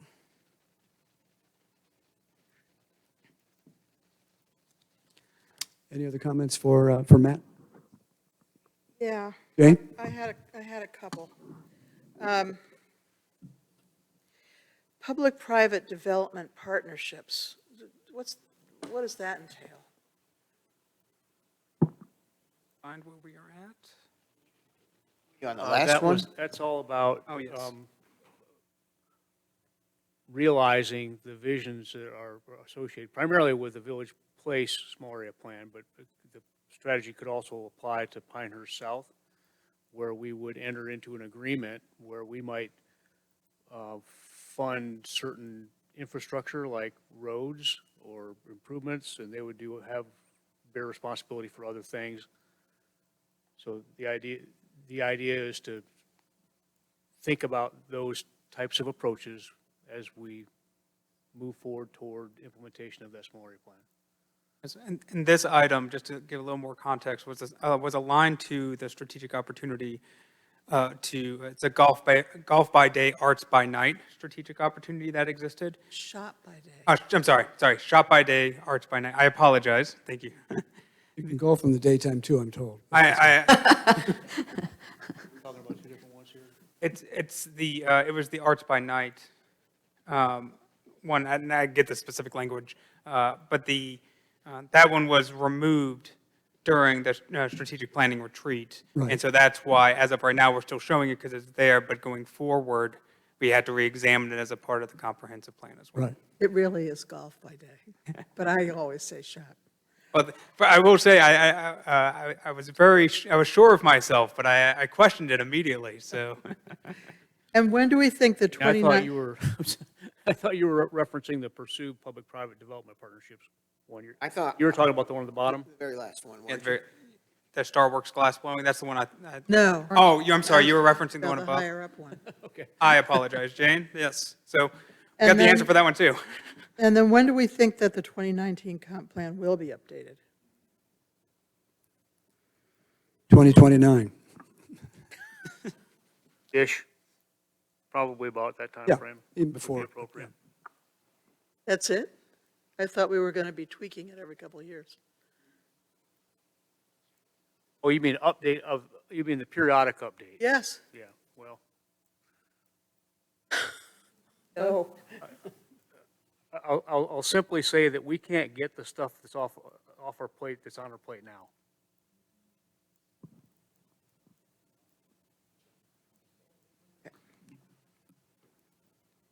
Okay, Matt, anything else you want to bring our attention to on this item tonight? No, sir. I'm happy to answer any other questions you all may have. I think in general, things are moving along, but there are some little hiccups there and things to watch, some changes we've asked you to look at. We're going to be hearing a lot more from you and the village manager in a month or so, and we look forward to that. Sure. Thank you all. Thank you, Matt. We'll move on into the last item on the regular agenda before comments, Walkways. and that's walkways. Doug, introduce yourself, please. Thank you. Doug Willardson, Assistant Village Manager. So while Kelly pulls that up, I'll just give us a brief overview. So we are trying to construct sidewalks that enhance the quality of life, that make interconnections with our trails and walkways in neighborhoods where they're desired, and while being unobtrusive to the neighboring yards as much as possible, all while maintaining the charm of the neighborhood. So that's kind of a lot to get done, but we're doing our best to get it done. So we're going to review some of the survey data that we went over, and then we're going to make a determination whether or not we want to move forward with the Pinehurst number 6 and the McKenzie Road West projects that we talked about previously. As a reminder, we budget $400,000 each year for construction of walkways. And let's cover McKenzie Road West first. It's a little easier. So I met with all the residents along McKenzie Road, and everyone along McKenzie Road is supportive of the walkway. Already there's remnants of a sand clay path that was there, and so most of them are, yep, it's there already. We'd love it. It's all good. Kelly, if you can switch to the next slide. Yeah, so it's a little hard to see here, but our original plan was to go from Linden Road and all the way down to Ritter, and then go up Ritter and meet up on Shaw there, where the existing greenway path is. We ran into a little bit of an issue in that when I was talking to all the residents, there was one person on each side of Ritter that was very much opposed to having a walkway put in. And so we're like, oh, well, let's try going on Ferguson. And we had the same experience on Ferguson. Someone really did not want it. And so we met as staff and kind of talked it over. And after talking it over, we felt that Ferguson and Ritter really are very slow roads. There's not a lot of traffic, and there's not going to be a lot of pinch points between pedestrians and vehicles. But more important is being able to cross over McKenzie. So part of this, the whole reason we wanted to do McKenzie Road West was so that people from the Lake neighborhood could potentially walk down and cross over McKenzie and get to downtown. So we thought it would be more important to put a crosswalk in at Lost Tree Road and bring the trail down just a little bit to that first road, which I think is Oakmont. I forget the exact name. And so that is our current proposal, and everyone along the route is pleased with that. So I think that one makes a lot of sense, and we should probably move forward with that. Kelly, if you want to switch over to the next. I'm going to come back to that map in a little bit, but go to number 6, please. Sure, okay. So number 6, why are we looking at number 6? It has the lowest satisfaction from our resident survey. Also, it has consistently shown low satisfaction with walkways since we've been doing the surveys since 2014. Also, the Property Owners Association, number 6, gave us a survey that they did internally that said 74% of the property owners in number 6 wanted walkways. It's also identified in our comprehensive pedestrian plan to have walkways around Juniper Creek Boulevard in number 6. And it has a nice connection with the Greenway Trail across the road of 15501. These are just proof in case you didn't believe me. So this shows the dissatisfaction Right here on this slide, Pinehurst number 6 is on the furthest left. So overall, relatively low satisfaction, especially compared to some of the other neighborhoods. If you look to the furthest on the right, Village Acres, you can see when sidewalks were put in, they had a significant jump in satisfaction with sidewalks. Next one, this is just the results from the POA in number 6. And then the next one, Kelly, this is the map of where our comprehensive plan is showing the walkways to be in number 6 and around Juniper Creek Boulevard. Next slide. So we surveyed everyone along the proposed route. So our proposed route was all of Juniper Creek Boulevard as well as Deerwood Lane. And so the next slide has the results. So we got about a 72% response rate. On a Likert scale from 1 to 5, 3.4 was the average score of those who supported a walkway. Slightly higher said that they would likely use the walkway. And then out of the proposed construction materials, concrete was actually the most requested material. So overall, we had 126 owners that were not opposed to the walkways, and then we had 73 owners that were opposed to constructing the walkways. So here's a map of number 6. The yellow area goes from the southern entrance of number 6 up to the clubhouse. And then the red would continue finish off the loop. And then the blue, we were considering, maybe it makes sense to not go all the way around the loop and cut it short and go over Deerwood. So that's just the different options that we looked at. So that first yellow section, of all the people that responded, when you take into account which side of the road we are proposing to build the walkway on, we have 11 that were not opposed to it and 6 that were opposed to it. The other sections are actually a little bit higher satisfaction, more people want it in those areas. And Kelly, can you switch to the next one? This is going to be hard to see, but this actually shows where we are proposing to put the sidewalk, which side of the road. This has the potential to change once we get the engineer out there and he starts looking at it, and maybe there's something that we didn't notice as staff when we went out there, but for the most part, we think this is pretty solid. These are some proposed costs.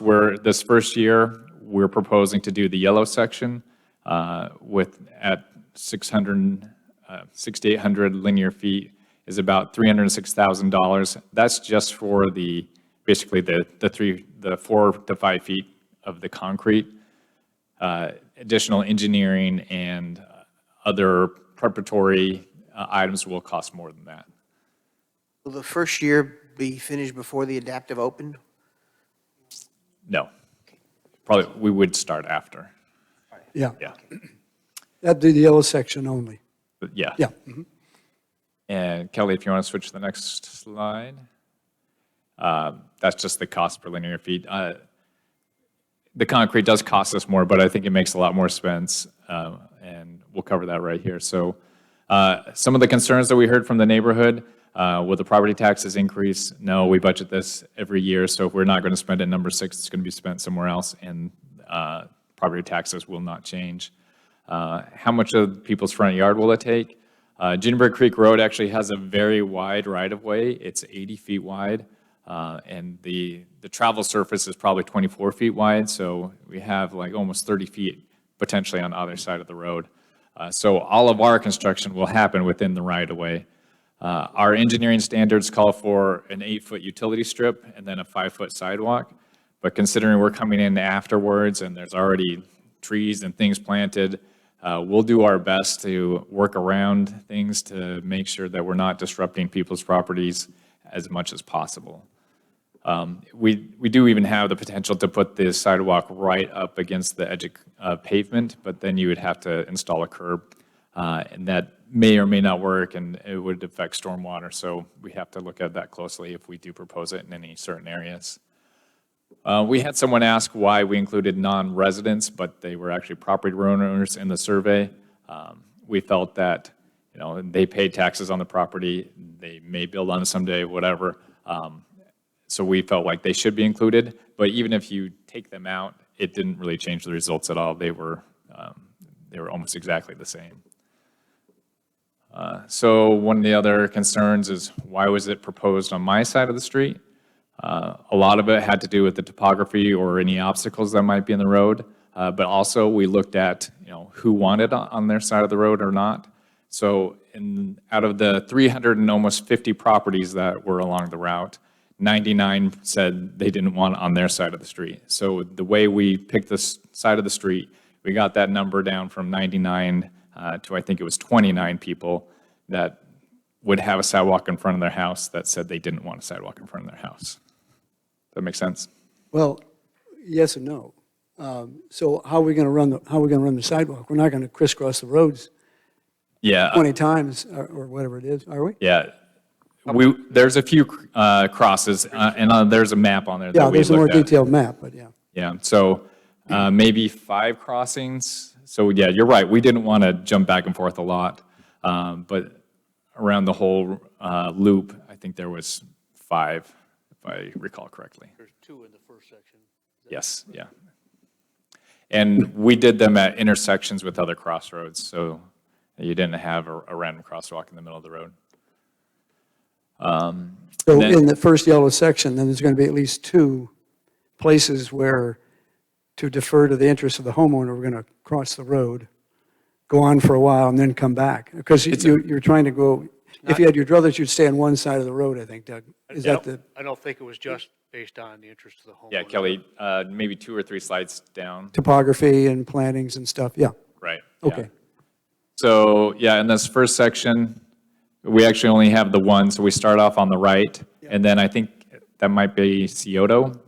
I don't know if that's how you say it, and I can't really read it. After the pond, yeah. Yeah. So it switched there, and then it would stay on that side of the road until we get to the clubhouse. Okay. So it goes all the way on the left side of the road to the clubhouse from that one crossover? Yeah. Well, that's good. And then on the upper part of the loop, I think we actually stay on the outside the entire way until we get over to the lake. And we had to switch over at the lake because one side really had no room for a sidewalk.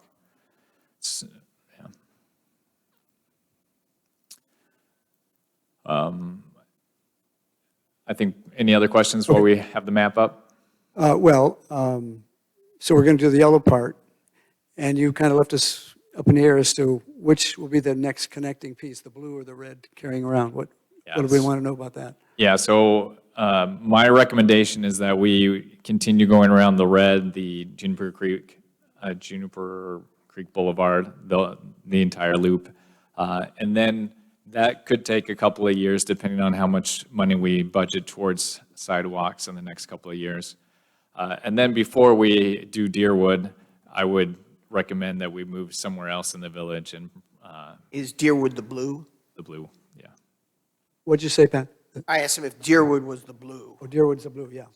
But we wouldn't be doing that in the next few years. Right. I would see that as a natural, longer-term connection, because if you're going around the development, which is great, it gives a nice walking path and distances to go, but having something down that sort of middle section there would, to me, make some sense at some point. But I think it's right to go around on the outside to start with. Yeah, and maybe we can come back in a few years, but I don't think us doing Deerwood or that blue section would happen in the near future. Yeah, yeah. And I think maybe the next slide, yeah, so and my recommendation is to do from Juniper Creek, from the southern entrance to the clubhouse, and then do the McKenzie Road West like we talked about. And then, as you just mentioned, that we prioritize in the future finishing the Juniper Creek Boulevard loop. Okay. All right. I'd like to go back to the Linden Road project, as I said earlier, okay, Yep. while we consider your recommendation there. Just a couple of clarifying points. How are we going to put a crossover there, that red section on McKenzie Road, over the railroad track. How do we do that, or how does that work? Because it will go over the track for sure. Yeah, so we go over the track on Linden Road over just past Pine Wild, so it would be very similar to that. So we had, at the actual crossing, it's concrete around it, and then we'll have the trail come up and meet that. Doug, is there plans to continue along Mackenzie at the last yellow Yeah. dot? So our recommendation is that we wait until there's a sidewalk constructed either on 5 or that crosses over Cherokee, so it has some sort of connection point. Right now, the connection point would be to go up to the existing Greenway path on Shaw, and you could cross over Highway 5 there at Ritter, because there's a crosswalk right there. Yeah. So there was pushback, though, from residents on Ritter. It's too bad, because we have that nice crossover at Ritter and Highway 5 right now. Yes, It's almost mandatory we're going to go there at some I point. mean, and if you want to put it in, we're happy to do that. Well, I think you've thought it out well. I wouldn't want to We can change that. finish but this up and maybe Yeah. address it at the right I think time. at a future time, Yeah. that would happen. Now, just remind me, or us, on McKinsey, but looking at the north side of Linden, this is where we're going to be connecting over across 5 and then down McKinsey Road East, correct? Yes, that's correct. So, And we'll take your arrow, and we're going straight down around McKinsey to that, from the north side of that intersection? yeah, so if you consider that a circle, we'll be constructing walkways on the inside of the circle, both on the north and on the south of Linden Road. Got it. Okay. I would have hoped that we would have actually been done with that project on the north side. We've had some issues with surveyor, and I think Mike is using all of our engineers' time doing the stormwater plan. I'm not blaming him at all, but a little bit maybe. But we're trying to get that project fully engineered so we can go out to bid. So that project will happen this calendar year for sure, even in the fiscal year perhaps, but probably the Perhaps, yeah. calendar year. On the north side of Linden, headed out to Highway 5 and then down to Rassy Park, Graham Road, all that. That's going on. Okay, anybody else have questions on this for Doug? Good. Are we generally in agreement then with what he's recommending? Here, yes. Good. Doug, well done. I really think you've taken on this project of the walkways and figured this all out very well. I think we all appreciate the good work you've done on this. Hopefully we get one soon. Now, Stop planning. one of my council, I think we're all set then. Yeah. Jane Hogeman has pointed out to me that I skipped over the budget amendment ordinance, number 13, when Mike was here on appropriating funds for the fiscal year. Didn't vote on that. No, we voted on stormwater. No, number 13 on your I crossed it out. I did too. Yeah, Kelly said we voted. I made the motion and Dr. Morgan I left it seconded unchecked, and we skipped right over to Doug. So if it's, number 13 is okay with the clerk, it's okay with me. Having done that, we'll move into other business. Is there any other business a council member or staff wants to bring to the regular meeting? John, this is not other business, but it was a question that has been raised. Are we going to do a 4th of July parade? We were not going to do one, and then I think there was an outcry. Now we're going to do a 4th of July parade. Okay. That was my only. Any other questions or business? Move on from comments to attendees. Do we have a list?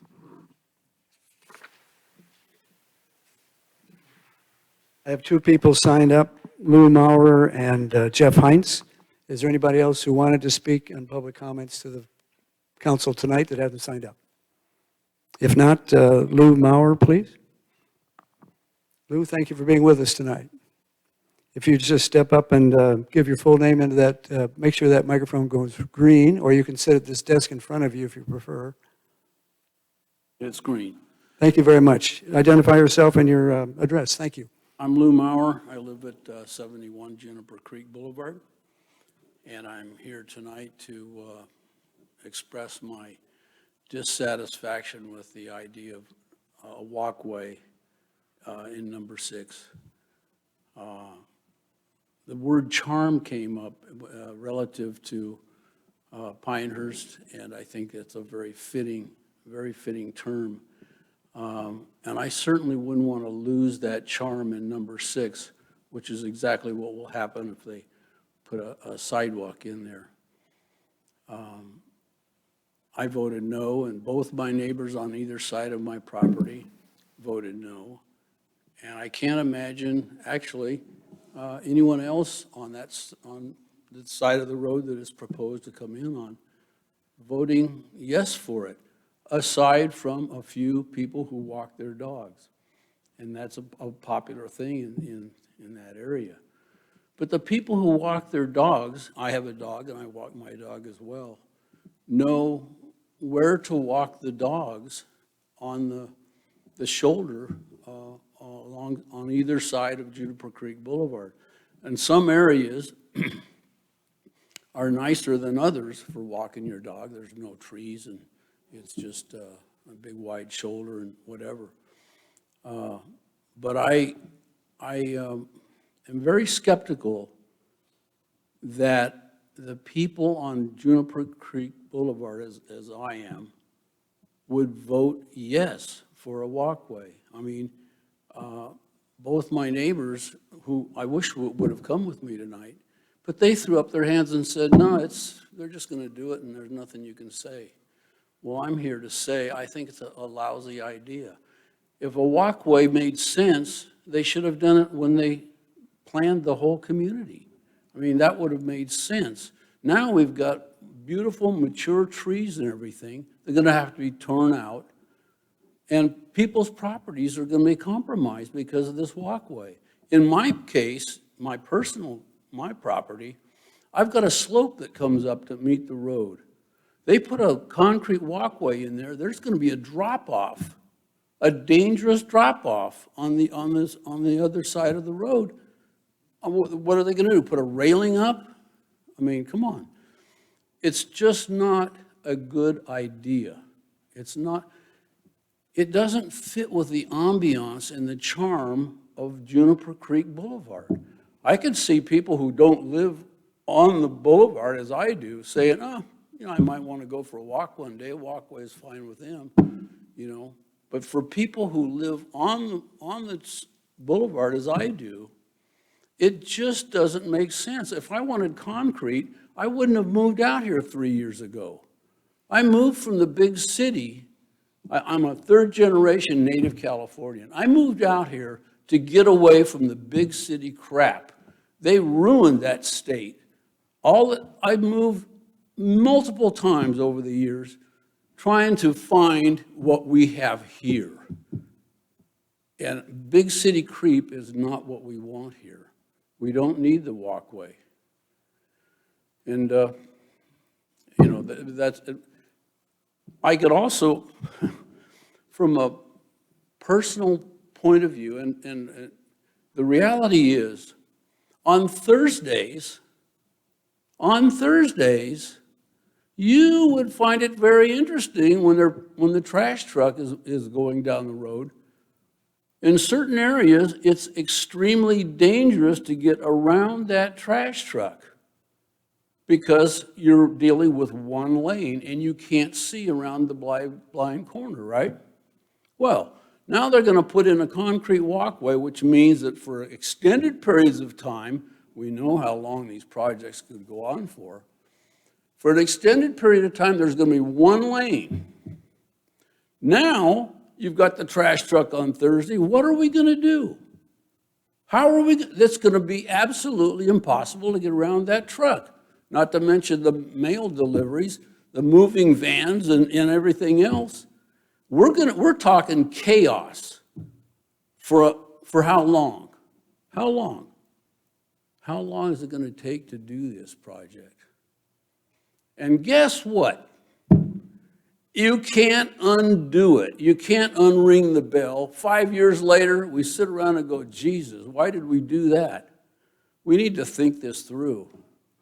We really need to think this through. I don't want to see the charm of number 6 destroyed by a silly walkway that we don't need and is going to be very, very unused. Well, except there's one thing that might get used there. for the first time, there will be a path where people can ride their bicycles. And you know what? I could see some young people riding fast on that walkway, enjoying.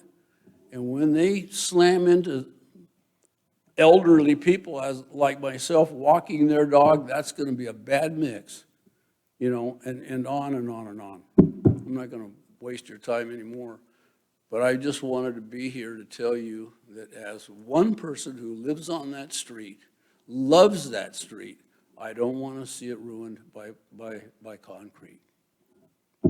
That's it. Mr. Morrow, thank you for your comments. Jeff Heinz?